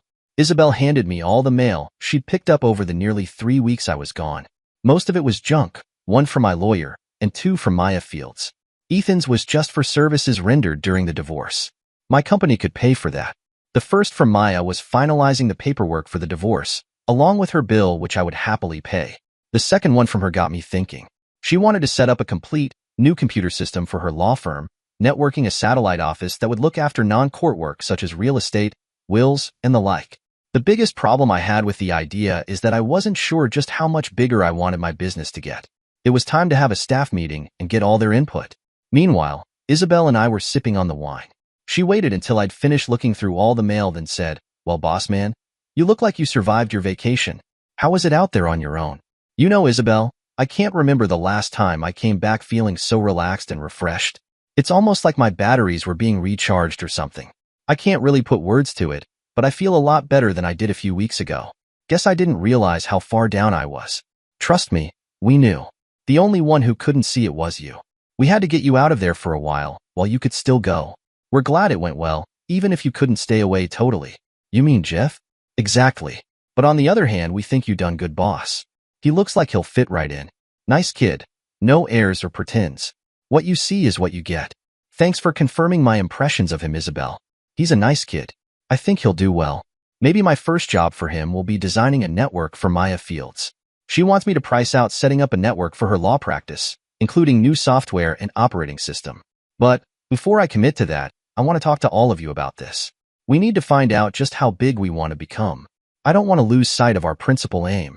Isabel sipped her wine and thought for a minute. What do you mean, just how big do we want to become? Do we want to be just another faceless corporate entity? I took a sip and thought for a few seconds. Well, I can't really see becoming a faceless corporate entity, but I'd hate to see us lose awareness of what got us to where we are now. Just how much expansion can we accept before it controls us instead of us controlling it? Can you see where I'm going with this? Yeah, I think it's like let's not expand and get bigger just because we can, she replied. Precisely. I really don't want to get to the point where it takes more than 7 or 8 people to run the place and do all the work. After that, it's just becoming too big. I think we need to sit down, all of us including Jeff though he's new, and hash it out and figure out where we go from where we are right now. Tell you what, Luke, it's the weekend. Let me phone around and see if Chloe and all the guys are available. Maybe we could do a barbecue or something and make it an informal get-together and planning session. I know where Jeff is staying, so he's available. Chloe and her boyfriend didn't have any plans that she knew of. I can phone the techs, but knowing them, they're up to their eyeballs in some computer game. You don't mind, Isabel? I hate to put her out. She must have a life outside JC Consulting. Not at all. I think it's time we all sat down together. We haven't done that for ages. What about families? That's an idea. How about a family get-together on the company's dime? I'm sure JC has enough in the bank for that.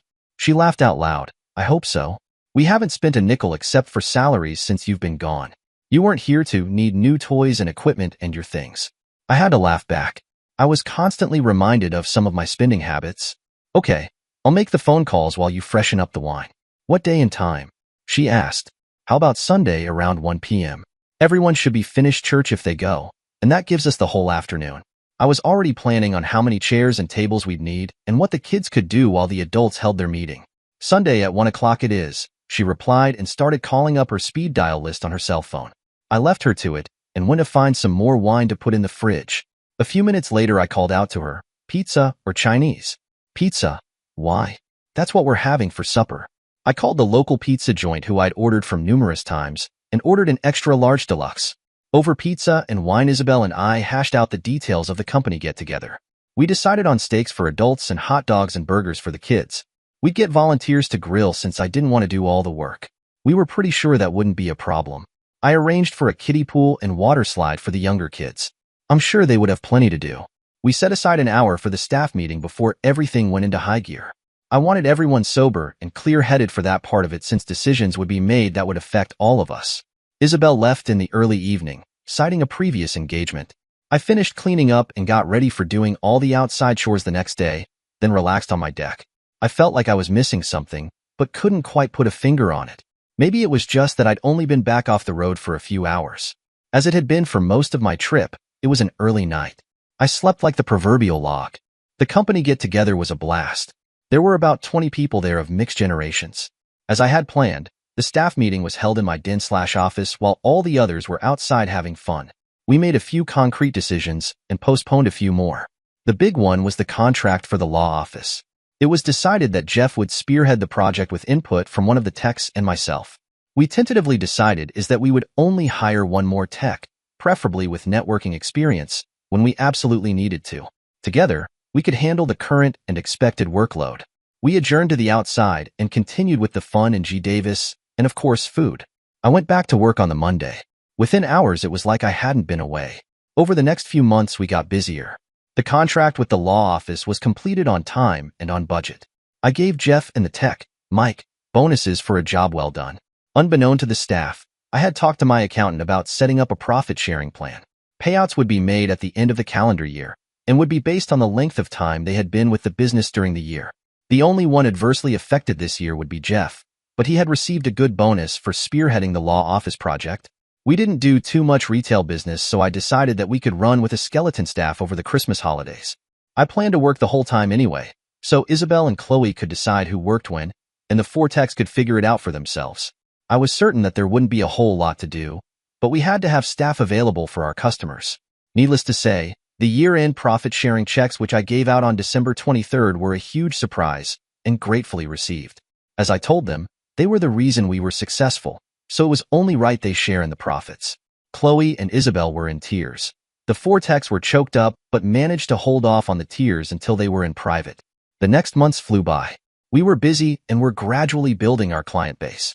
We weren't at the point where we were thinking of adding the additional tech.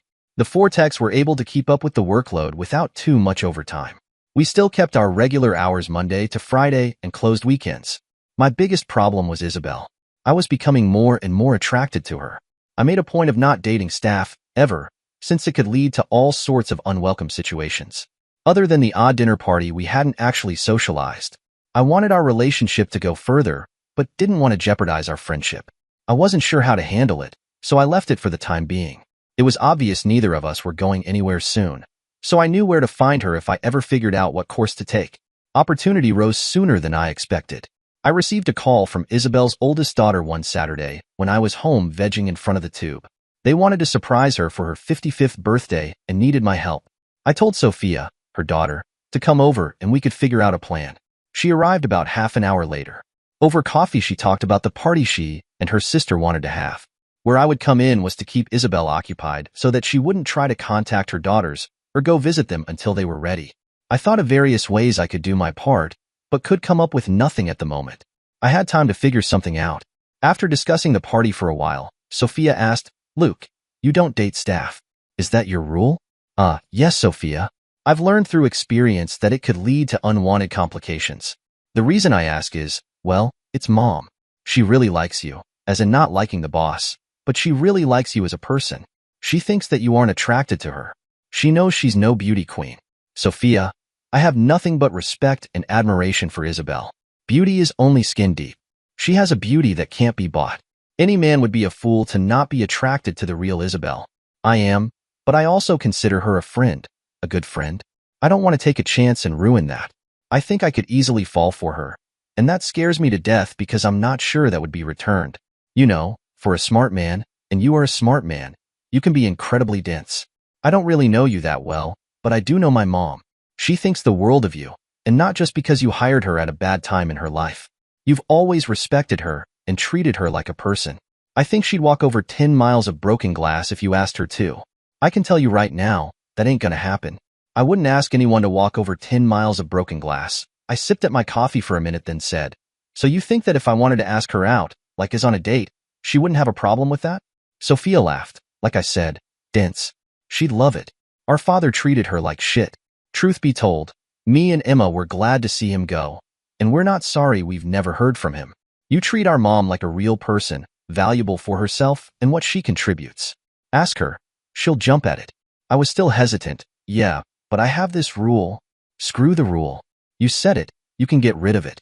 Anyway, there's only you, her, and Jeff that it would apply to anyway, and you said it applies mostly to you. You're the boss. Deal with it. Sophia was sounding exasperated. I sat for a few minutes, digesting this bit of information. I would really, really like to date and get to know Isabel better, but I'd hate to lose a valuable employee if the relationship went south.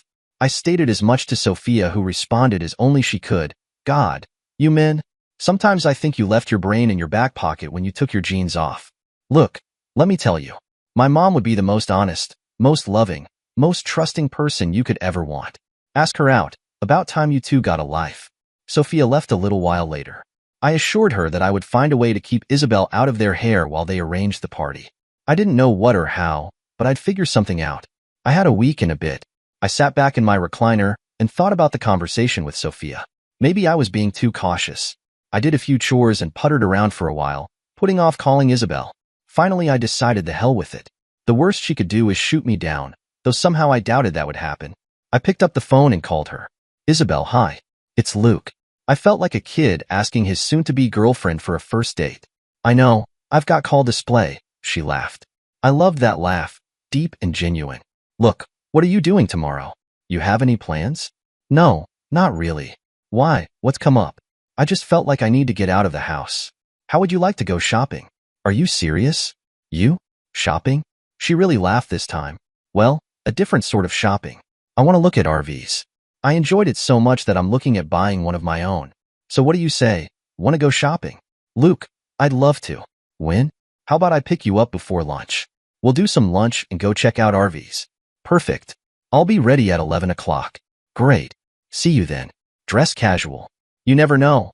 I might get you crawling under these units to check them out. I laughed at her. I knew she liked to dress up, even for a barbecue. She giggled. Okay. No fancy dresses or anything. See you tomorrow. I ended the call. Well, the die was cast. Tomorrow could be fun or a disaster. I was leaning toward fun. Sunday, I picked Isabel up and we went for a quick lunch. She'd never ever shopped for an RV or anything so expensive for that matter. She was like a kid at Christmas. We started at the dealer where I had rented the motorhome and explained what I was looking for. I didn't need something as big as what I had rented, but I still wanted to be able to tow a car for running around in. We loaded up with brochures and got some tentative pricing, since there would be no trade. We followed the same routine at 3 more RV dealers. None put the hard sell on me, just explained the various options available. Exhausted by information overload, I drove back to my home. I guess Isabel took it for granted that that is where we would go because she didn't say anything. I poured a couple of glasses of Merlot, and we began sorting through all the brochures. We decided to sort into 3 distinct piles. Maybe, possible, and no way. The maybe and possible were sorted into Class A, B, C, etc., and amenities. After over 2 hours, we had narrowed it down to 3 different models. Now it would depend on the deal we could get. I was leaning toward the dealer that I had rented from.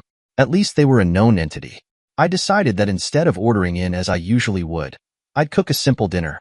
We had roast stuffed chicken, veggies, and salad, and of course, accompanying wine. I didn't really do desserts at the best of times and told Isabel that. She was okay with it. She didn't really do desserts either. After dinner, I put all the used dishes into the dishwasher, and we retired to the living room.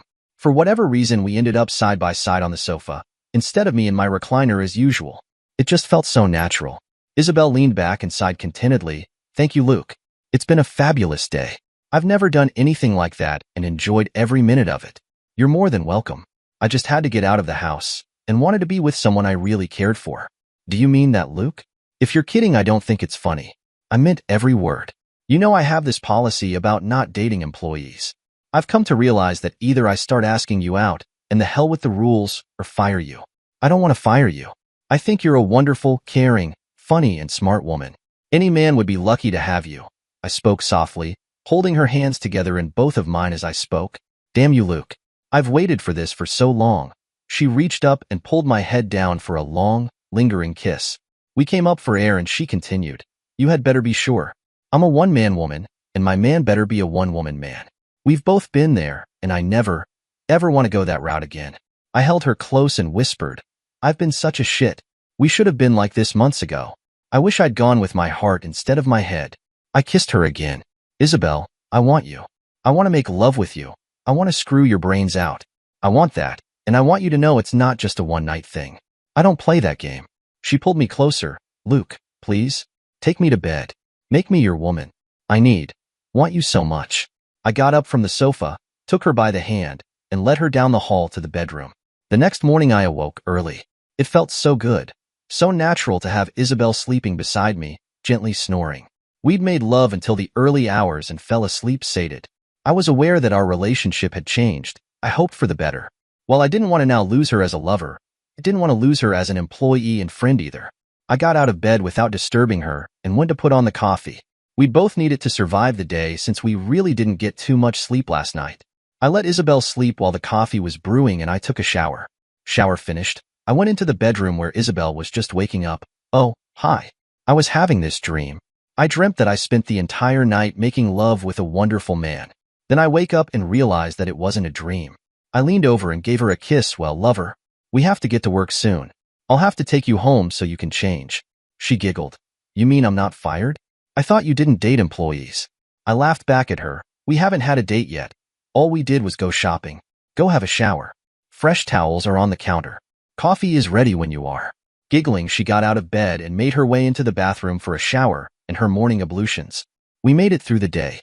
I'd taken Isabel home so she could change, then drove into work alone. For the first time in ages, I was at work before she was, something she was teased for by all the others. Of course, we couldn't say why, at least not yet. We were the last to leave, as usual. I was locking the door when Isabel said, "Luke, where do we go from here? I mean, I'd really like for us to be a couple, but I'm scared." "Scared? Of me?" "No, not of you, of us. I haven't been in a relationship since, well, you know, and you haven't either, unless you hit it well. I'm scared something might happen. Somehow we'll find out we can't be together. It scares me. I don't want to lose our friendship, and I don't want to lose you." I pulled her into a hug. "Well, we can only take it one day at a time. We have to get to know each other. You know, like how we live. How would we live if we were together? I don't want to lose our friendship either, and that's the part that really, really worries me. I might not be man enough for you. I might not be the person you think I am. Luke, I don't think that's a problem. I've been with you day in and day out for over 5 years. I know the kind of man you are. Do you know what you're getting in return? I know that you're a warm, caring, funny, and smart woman who has a lot to offer any man. Any man smart enough to get to know you.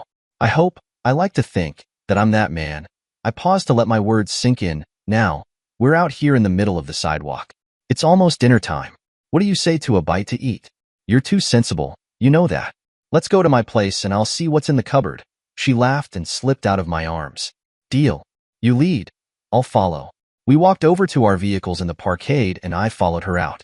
I stopped on the way to her apartment to pick up a bottle of wine for dinner. I got there not too long after Isabel, who was searching through the fridge for something to cook. "I'm afraid the cupboard's a bit bare, Luke. I didn't get a chance to do my grocery shopping yesterday. Some perv took me looking at RVs, then made his way with me last night." She was giggling. I love that giggle. "Oh, so now I'm a pervert who likes RVs?" I laughed at her.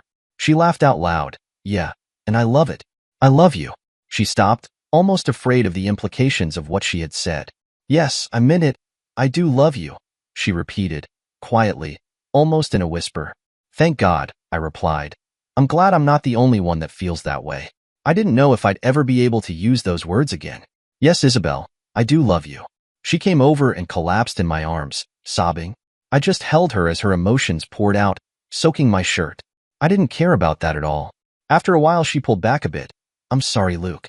I didn't mean to cry. I've just been so lonely and wanted you so much for so long.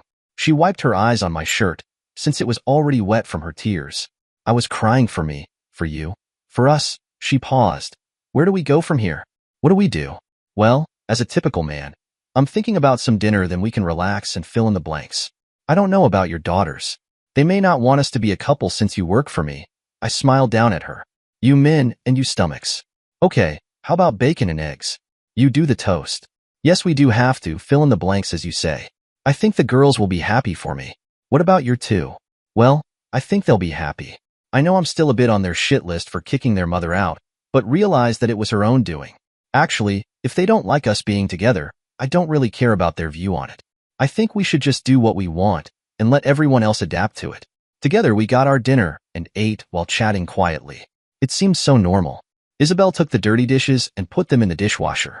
Afterward, we retired to the living room and snuggled on the sofa. You know, Luke, she started, snuggling closer if it was possible, you could have almost any woman you want. I mean, like, I'm no beauty queen. I love it that you say you love me. I just hope it's true. We're going to have to do something about this inferiority complex of yours. Beauty is only skin deep. I told you before you have a lot to offer, and I meant it. I think I've been in love with you for a long time, but didn't want to admit it.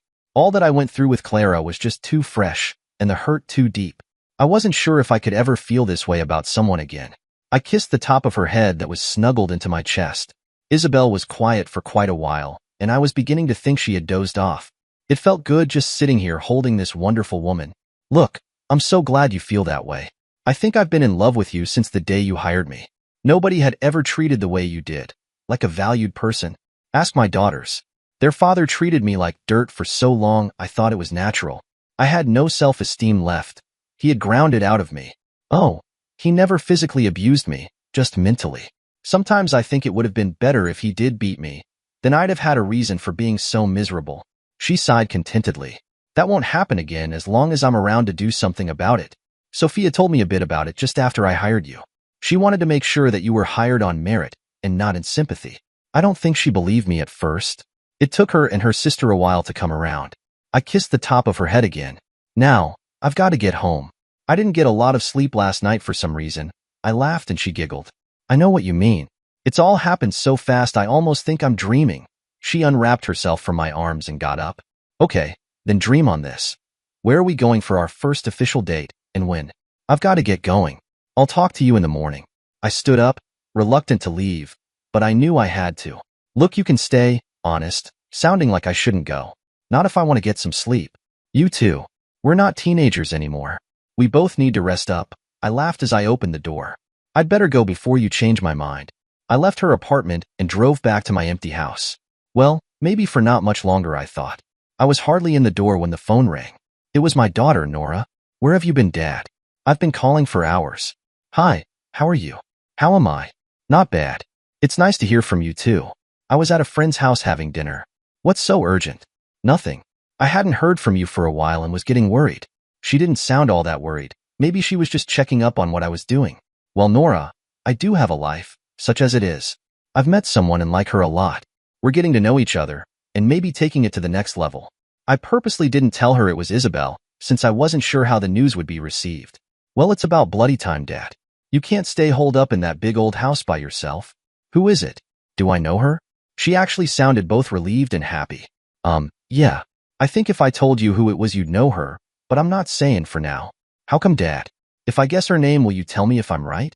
No, we're not playing 20 questions here. I'll tell you who it is as soon as she says it's okay, but not before. Now, I just got in. I'll call you later. Hi to David. Okay, Dad. Have it your way. I'll be waiting for your call.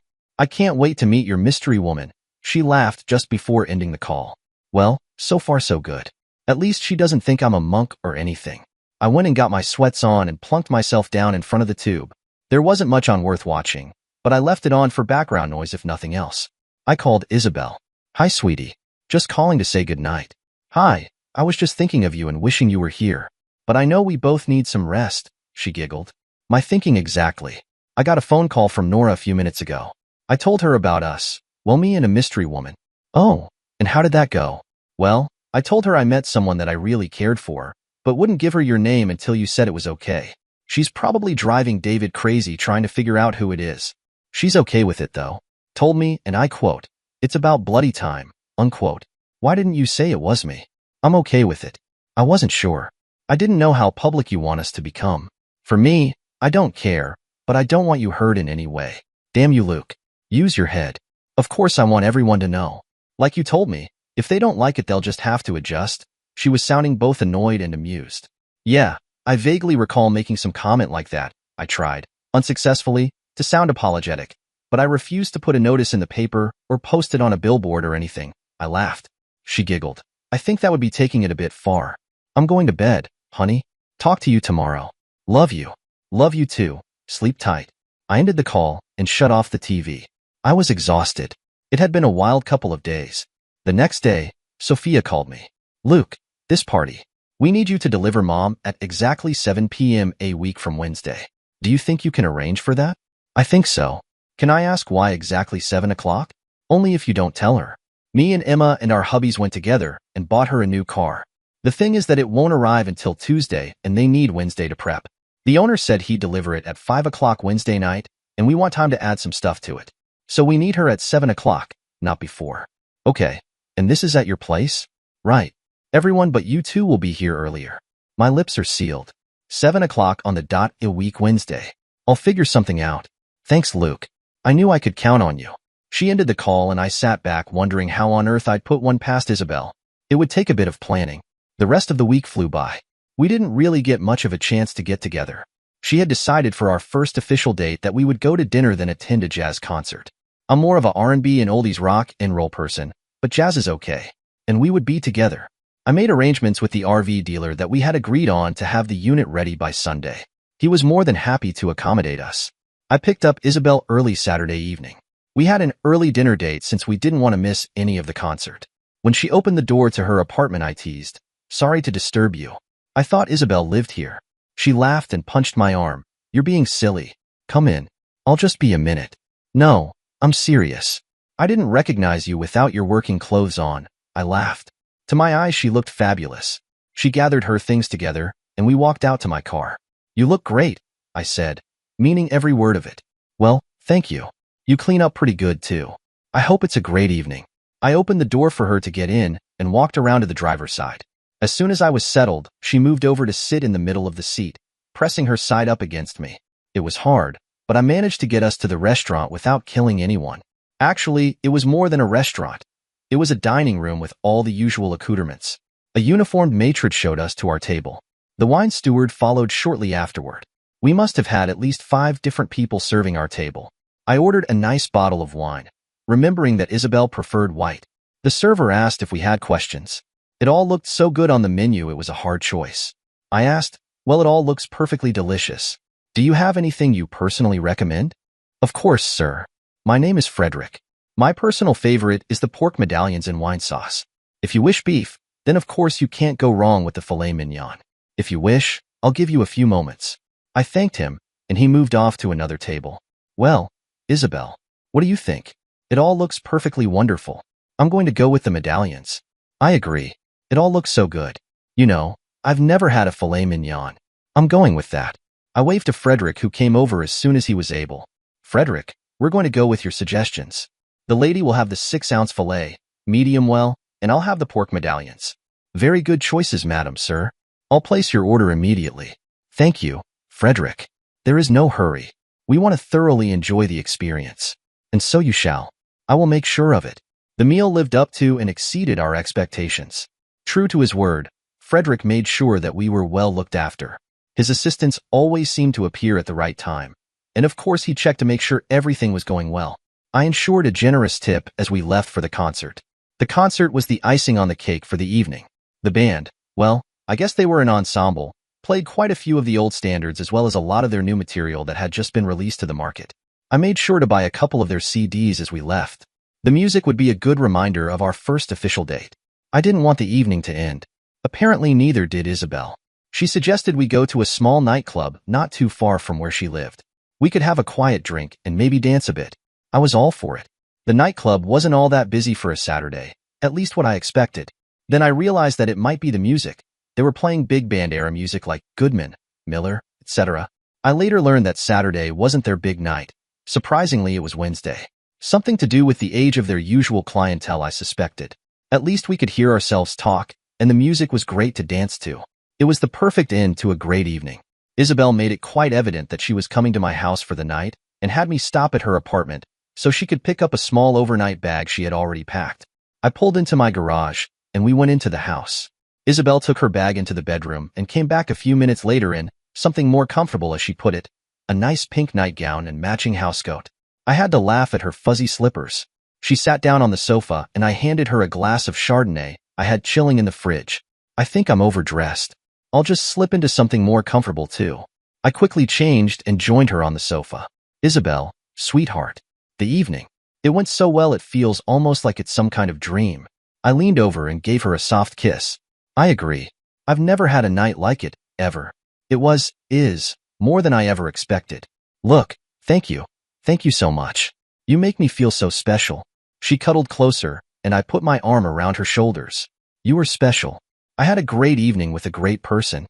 I want you to know that. Remember that? She pulled my head down and gave me a long, lingering kiss. Is this what love feels like? She asked. I've never felt this way with anyone. I don't know, but it will do until the real thing comes along, as the song says. Let's go to bed.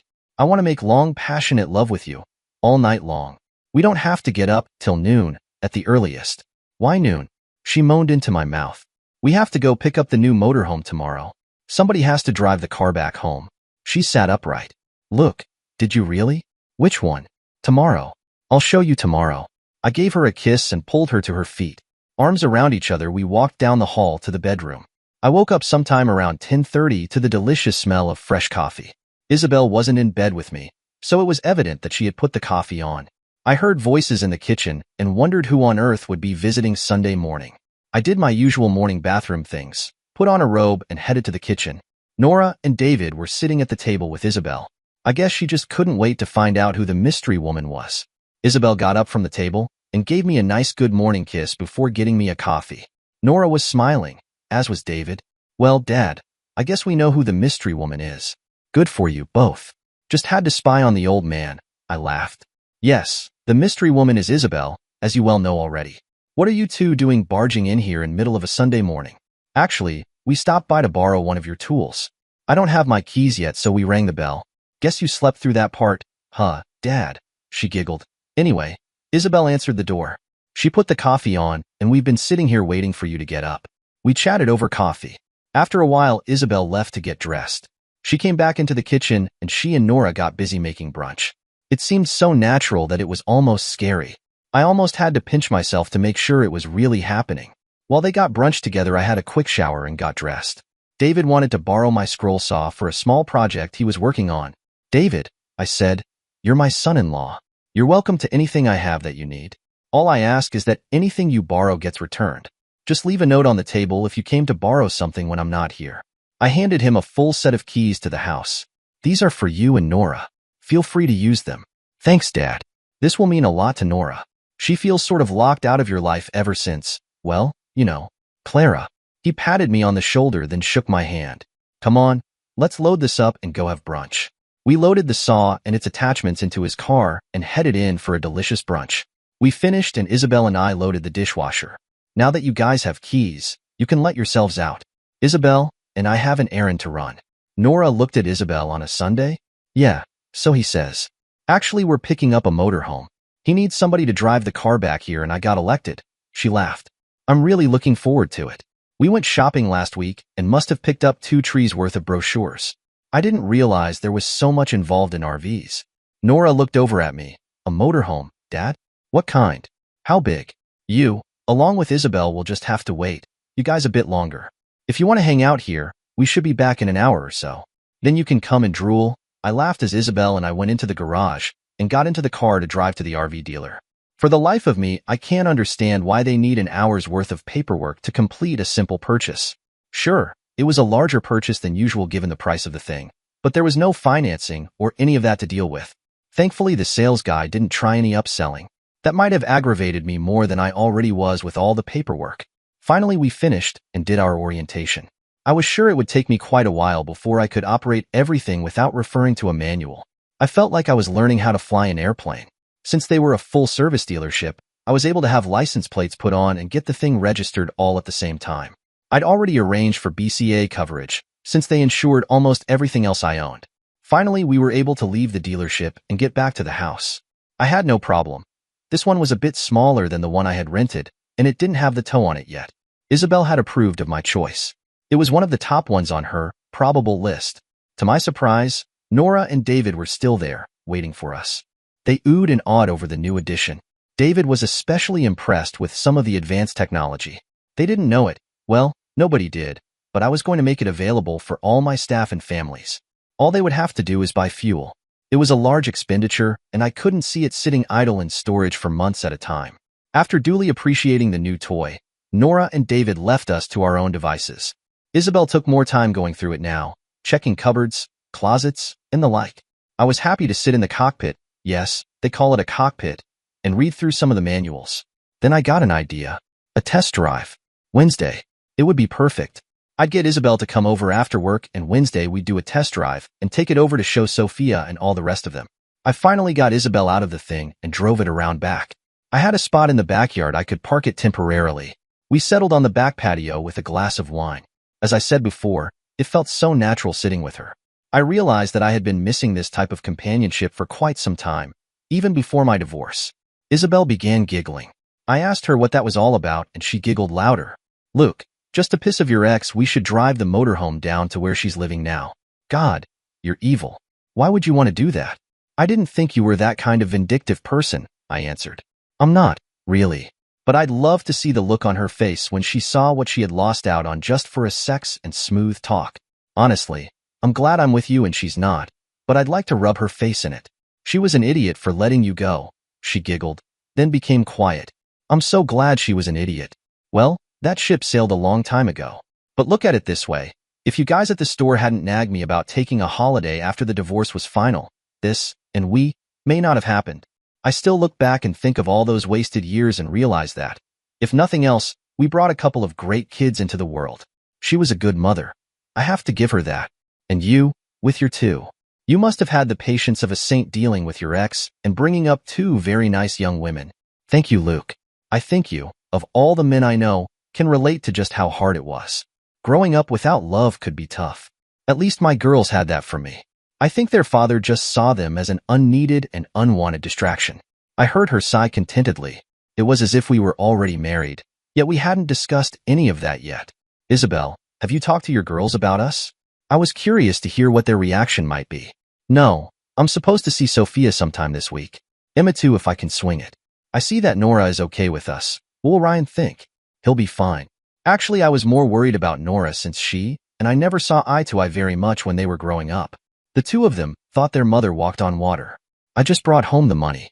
Ryan, to his credit, started to see the light when he talked to his mother after I'd booted her out and changed the locks. I guess some of her answers to his questions didn't sound right. He was the first one to admit that what I had found out was true. It took Nora a bit longer. So, I think Ryan will be fine. She smiled over at me in agreement. I guess she was thinking along those lines. I'm pretty sure her daughters will be more than happy for her. For us? Sweetheart, what do you say to an early dinner? I can probably find something to burn on the barbecue, or we can keep it simple and have salad with a side dish of some kind. It's been a while since brunch, and I'd like to make an early night of it tonight. Do you mean early as in sleep? She teased. Actually, I was thinking along the same lines. As wonderful as last night was, I do need to get some sleep if I'm going to function at all tomorrow. We settled on a salad, some cold grilled chicken, and, of course, a nice Chardonnay. After dinner, though I would have gladly taken her to bed, I ended up taking her back to her apartment. The week flew by. I hardly spent any time in the office. Jeff and the techs were going flat out, and even Chloe seemed busier than usual. I had made one unscheduled call to a jeweler that I had dealt with and known for years. Wednesday afternoon came along. Finally, I could relax after these few hectic days.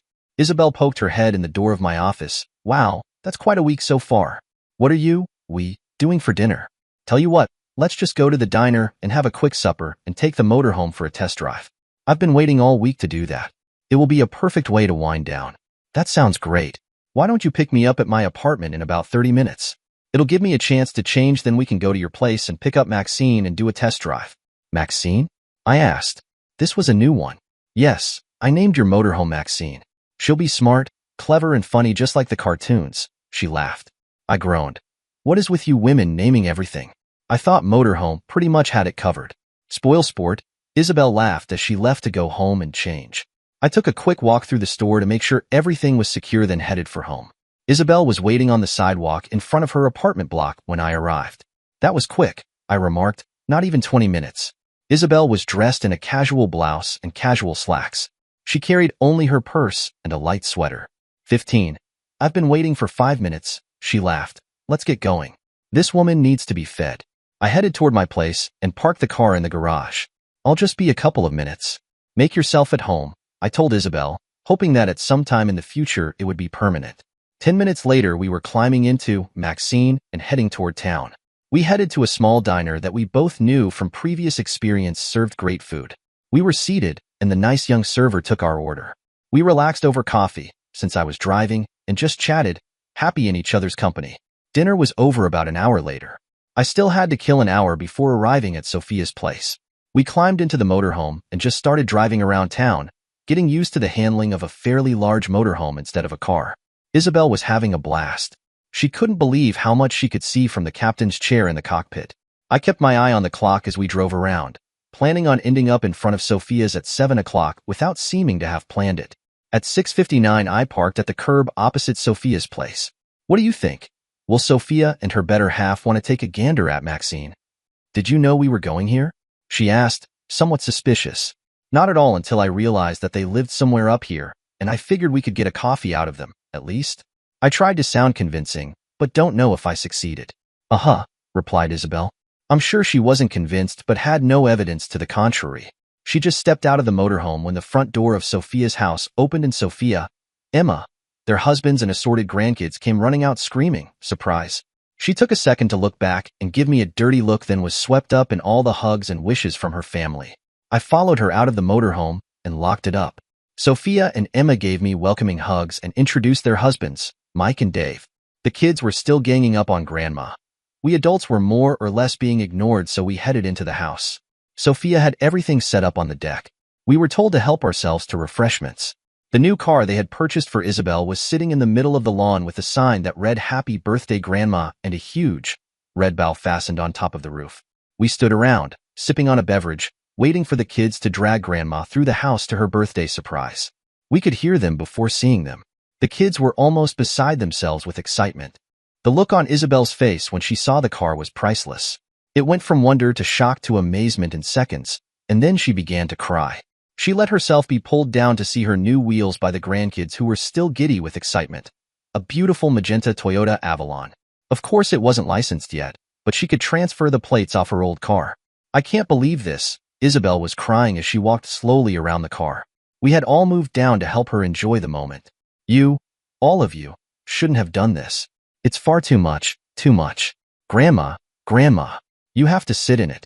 See, it's open, called her oldest grandson, all of 7 years old, as he opened the driver's door.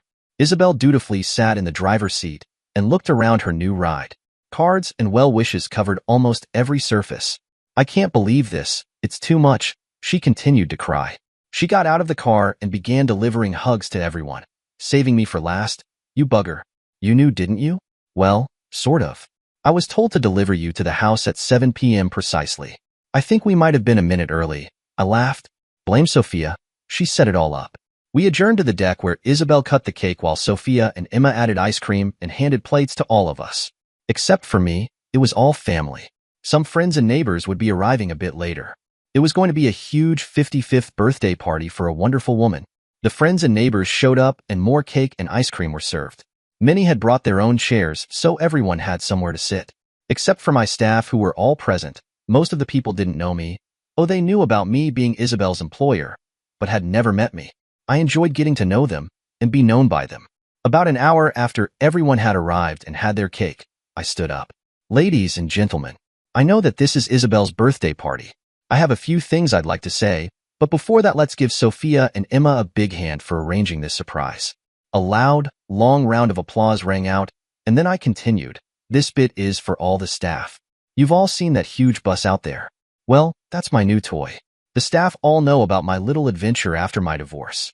I had so much enjoyment out of traveling with the rented RV that I decided to buy one of my own. There was a murmur of appreciation. When I bought this, I knew I wouldn't be using it every day, all year. So my announcement is that all staff and their families can use it for their vacation if they so choose. Naturally, I get first dibs, but after that, everyone can book it for their own vacations. I haven't worked out the details. We'll get together on that when things sort of get back to normal. Another murmur of appreciation was followed by applause. Now, I know that you all think you know Isabel quite well. I'm here to tell you that you might be a bit mistaken. When I first hired her, a couple of lifetimes ago, she wouldn't say boo to a goose. Oh, she was and is very good at her job then, but she would hardly talk to anyone, even me. Gradually, she got more comfortable and even came to realize that the techs in back weren't really some kind of weird species. This got a laugh, especially from the 4 techs. Please bear with me. I'll get to the point soon. Now we have the techs, Chloe, and even me living in fear of the wrath of Isabel. More laughter. That being said, I'm happy to say she has become an integral and valued member of our team. But, I paused for effect, all good things come to an end. Everyone was almost holding their breath. None of them knew what was coming. Isabel, I'm afraid that for your birthday, I'm going to have to fire you. There was a collective gasp that quickly turned into a lot of yelling, chiefly at me. I waved my arms to quiet everyone, and gradually the uproar stopped. You see, my dear, loving Isabel, I can't have my wife working for me, now, can I? A totally stunned silence followed. It seemed that nobody either believed what I said, or they didn't understand it. I knelt down in front of Isabel and pulled the small black box from my pocket. Isabel, would you do the honor of becoming my wife? Well, as I imagined, pandemonium ensued. Isabel wasn't able to speak, just nodded her head and fell into my arms. Everyone was crying. Well, at least the adults were. The kids didn't really understand what was going on until Sophia explained that I would soon be their new grandpa. Things gradually settled down, and we were able to enjoy the remainder of the evening. Of course, all of the women wanted to ogle the ring I had given Isabel, and the men wanted to shake my hand. Sophia tried to pretend that she was upset with me for having upstaged her birthday surprise. It was, of course, all in jest. She and Emma were thrilled for their mom. Eventually, we were able to leave. Tomorrow was a work day, though I told Isabel to take the day off and get her new car all set up and registered and insured. I told her that if there were any additional costs to have the BCA call me. On the way back to her apartment, she was very subdued, almost as if reality was just now starting to sink in. Luke, she started. I'm really in shock. The last thing I expected was for you to propose. That in the car, I don't think I'll get over it. Isabel, I think I've loved you for years. I just didn't know it because of what happened with my ex. I was gun-shy, and it took my trip in the Rockies to see what was in front of my face. I'm just relieved you at least nodded yes, even if you didn't say it. I laughed. No, I didn't say it. Did I? Luke, officially, yes, 1,000 times yes. I'll marry you. If these seats were closer together, you might have a difficult time driving, she giggled. Look, I don't want to sleep in that apartment all by myself. Let me get some things together, and I'll come back to your place. I thought I'd tease her a bit. Well, you can't come back to my place.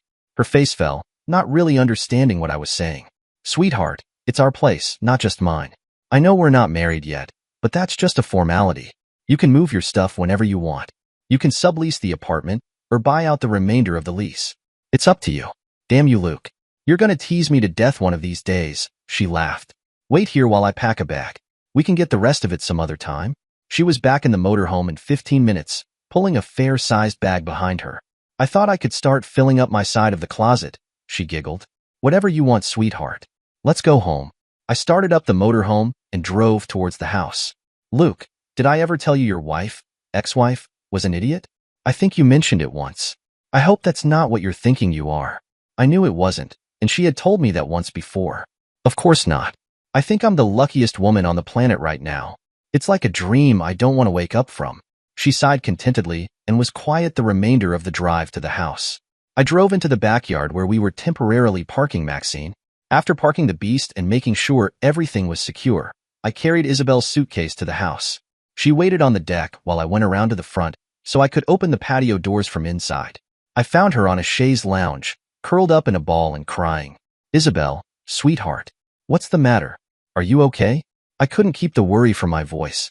Through her sobs she said, "Yes, I'm fine. It's just everything that happened tonight. It's a bit overwhelming. I've never gone through anything like this before. It's almost more than I can handle." I just sat on the chaise lounge and held her, not saying a word. She let me know when she had settled down. It took a while. Eventually she said, "You have to phone Nora and Ryan? Or did they know about all this?" "No, sweetheart, the only one that knew was me, at least about the proposal. Sophia told me about the car, but I didn't tell anyone about proposing to you. I hope I don't have to go through this again," she said. She had finally stopped the tears, but made no attempt to wipe them off her face. "Why, do you want me to propose at another birthday party?" I teased. "God, you're such a brat." She punched my arm. "I must be a mess. I've got to go clean up. You call your kids and let them know. I want, no need, a nice cold glass of Chardonnay. Go. I'll bring your bag in. Your wine will be out here when you're ready." I carried the bag into the master bedroom, our bedroom, and went to pour the wine. I picked up the phone on the way out to the patio and hit Nora's speed dial number. We chatted for a while. She was happy, for me and Isabel, and yes, she and David would definitely be there for the wedding, whenever it was. I handed the phone to Isabel, and she and Nora talked for a while. Finally, that call ended, and I called Ryan. He was surprised at first, then happy for both of us. Yes, he and his family would certainly be down for the wedding, and maybe come down soon so the kids could meet their new grandma. We decided that we'd get married at the house. The backyard was large enough to hold quite a few people, and there would be room for the kids to run around. She hadn't had a church wedding, so we arranged for the minister of a local church to officiate. We set the date for 3 months from the day I proposed. Our honeymoon would be a trip in Maxine. I especially wanted to go back to Riverside. For that matter, I'd be happy to spend the whole honeymoon there and just take day trips to sightsee. Once Isabel, Sophia, Emma, and Nora started planning, I just stayed out of the way and answered, "Yes, dear," whenever I was asked. Thankfully, it wasn't often. I thought I might need to find a couple of large contracts to pay for this, but I wanted Isabel to have her dream wedding. Isabel decided that Sophia would be the matron of honor. Emma and Nora would be bridesmaids. I decided that Ryan would be my best man. Jeff and an old friend, who was one of my first customers, would be groomsmen. It was hard to get any work done with all the wedding planning going on. Chloe was able to pick up the slack for Isabel, which was a blessing. Since my input to the wedding was mostly monetary, the techs and I were able to keep up to the necessary work. We decided on putting new contracts on hiatus until Isabel and I got back from our honeymoon. I felt that if we couldn't give 110%, then it wasn't worth the effort. We had enough to keep us going, in any case. The guest list kept growing. Many of our clients wanted to attend, as well as many of Isabel's friends. Since most of my friends were also clients, that worked out well. As it stood, there would be nearly 100 people attending the wedding. The night before the wedding, I was banished from the house. I stayed at Sophia's. The women had taken over the house totally, and we men would just have to deal with it. My stomach was doing backflips with a double twist as I waited at the altar for Isabel. The planners had set up the altar down in one shaded corner of the lawn. Chairs were set up for all the guests, and Isabel and her attendants would walk on a pathway of flowers from the patio down to the altar. It was an elegant setting. They had even arranged for an organ to be played, no recorded music, from the patio. As the wedding march began, the attendants, male and female, walked down the aisle and took their places. Isabel looked stunning in a pale blue gown as she walked slowly down the aisle and stopped by my side. I guess the ceremony went okay. I was sort of on autopilot and spoke when prompted, placed the wedding ring on her finger when told to, and of course kissed the bride. The caterers did a marvelous job. For simplicity, we had them set up a buffet in the house. Tables and chairs were set up outside. There was champagne on each table, as well as several bottles of the Silver Sage Chardonnay that Isabel liked so much. We had set it up so that dancing would take place on the patio. How they managed to book the band on such short notice, I never did discover. It must have been someone, etc. All in all, it was a great day. Exhausted, Isabel and I made our escape in her new Avalon to a nearby resort where I had booked the honeymoon suite. We learned the next day that the party lasted until well past midnight. We changed into something more comfortable, a phrase that had become a running joke between us, and were content to relax in each other's arms. Eventually, we made it to bed and were quickly fast asleep, snuggled together. The next morning, we returned to the house after a couple of hours of lovemaking followed by a nap. The backyard looked like a war zone, and the caterers and their crew were just starting to clean up. We pitched in to help, and were soon joined by assorted other family members as they straggled in from their various accommodations. Once they had finished and all the chairs and tables loaded and taken away, Isabel and I went and got Maxine ready for our trip. I had invited George and Selma to the wedding without really expecting they could make it. With the campground open, it was hard for them to get away, but they did appreciate the gesture. I did get them to reserve a site for us, preferably near the main building so it would be easier to visit. We managed to get out of there by early afternoon. Our plan was to be in Riverside the next day, so our first day's journey would be fairly short. We had Isabel's Avalon attached as our tow. It made much more sense than towing my larger car around. We got to the first campground I had stayed in on my solo trip that seemed so long ago. We didn't bother unhooking the tow, just got parked for the night and made a light dinner. I couldn't figure out why fellow campers were stopping to congratulate us. They didn't know us from Adam and had no reason to believe we were newlyweds. That is until I saw the sign that the kids had managed to affix to Maxine after we had the tow hooked up. The sign read, and we still have it, in big bold letters, young newlyweds at 29 plus. We decided to leave it on until the next morning. Early the next afternoon, we pulled into Riverside. We were greeted and treated like royalty. Jeff had phoned the night before and told his grandparents about the wedding and my offer to family and staff for the use of Maxine. We decided to stay there for at least a week, using it as our base to travel around and explore. George wouldn't allow us to pay, telling Isabel it was their wedding gift to us. I made it quite plain, however, that if we did decide to stay the extra week, we would be paying for it. No argument. We did end up staying there for the entire 2 weeks. We could travel further afield another time. We had a great time exploring the area, hanging out and visiting with George and Selma, and acting like newlyweds. Jeff's mother and her friend Dave came over a few times, and we had a great visit. We found a curio shop in a small town nearby that sold magnetic jewelry and bought a bunch of bracelets and necklaces for our assorted grandkids. For the most part, we just enjoyed each other's company and making love for hours whenever the urge took us.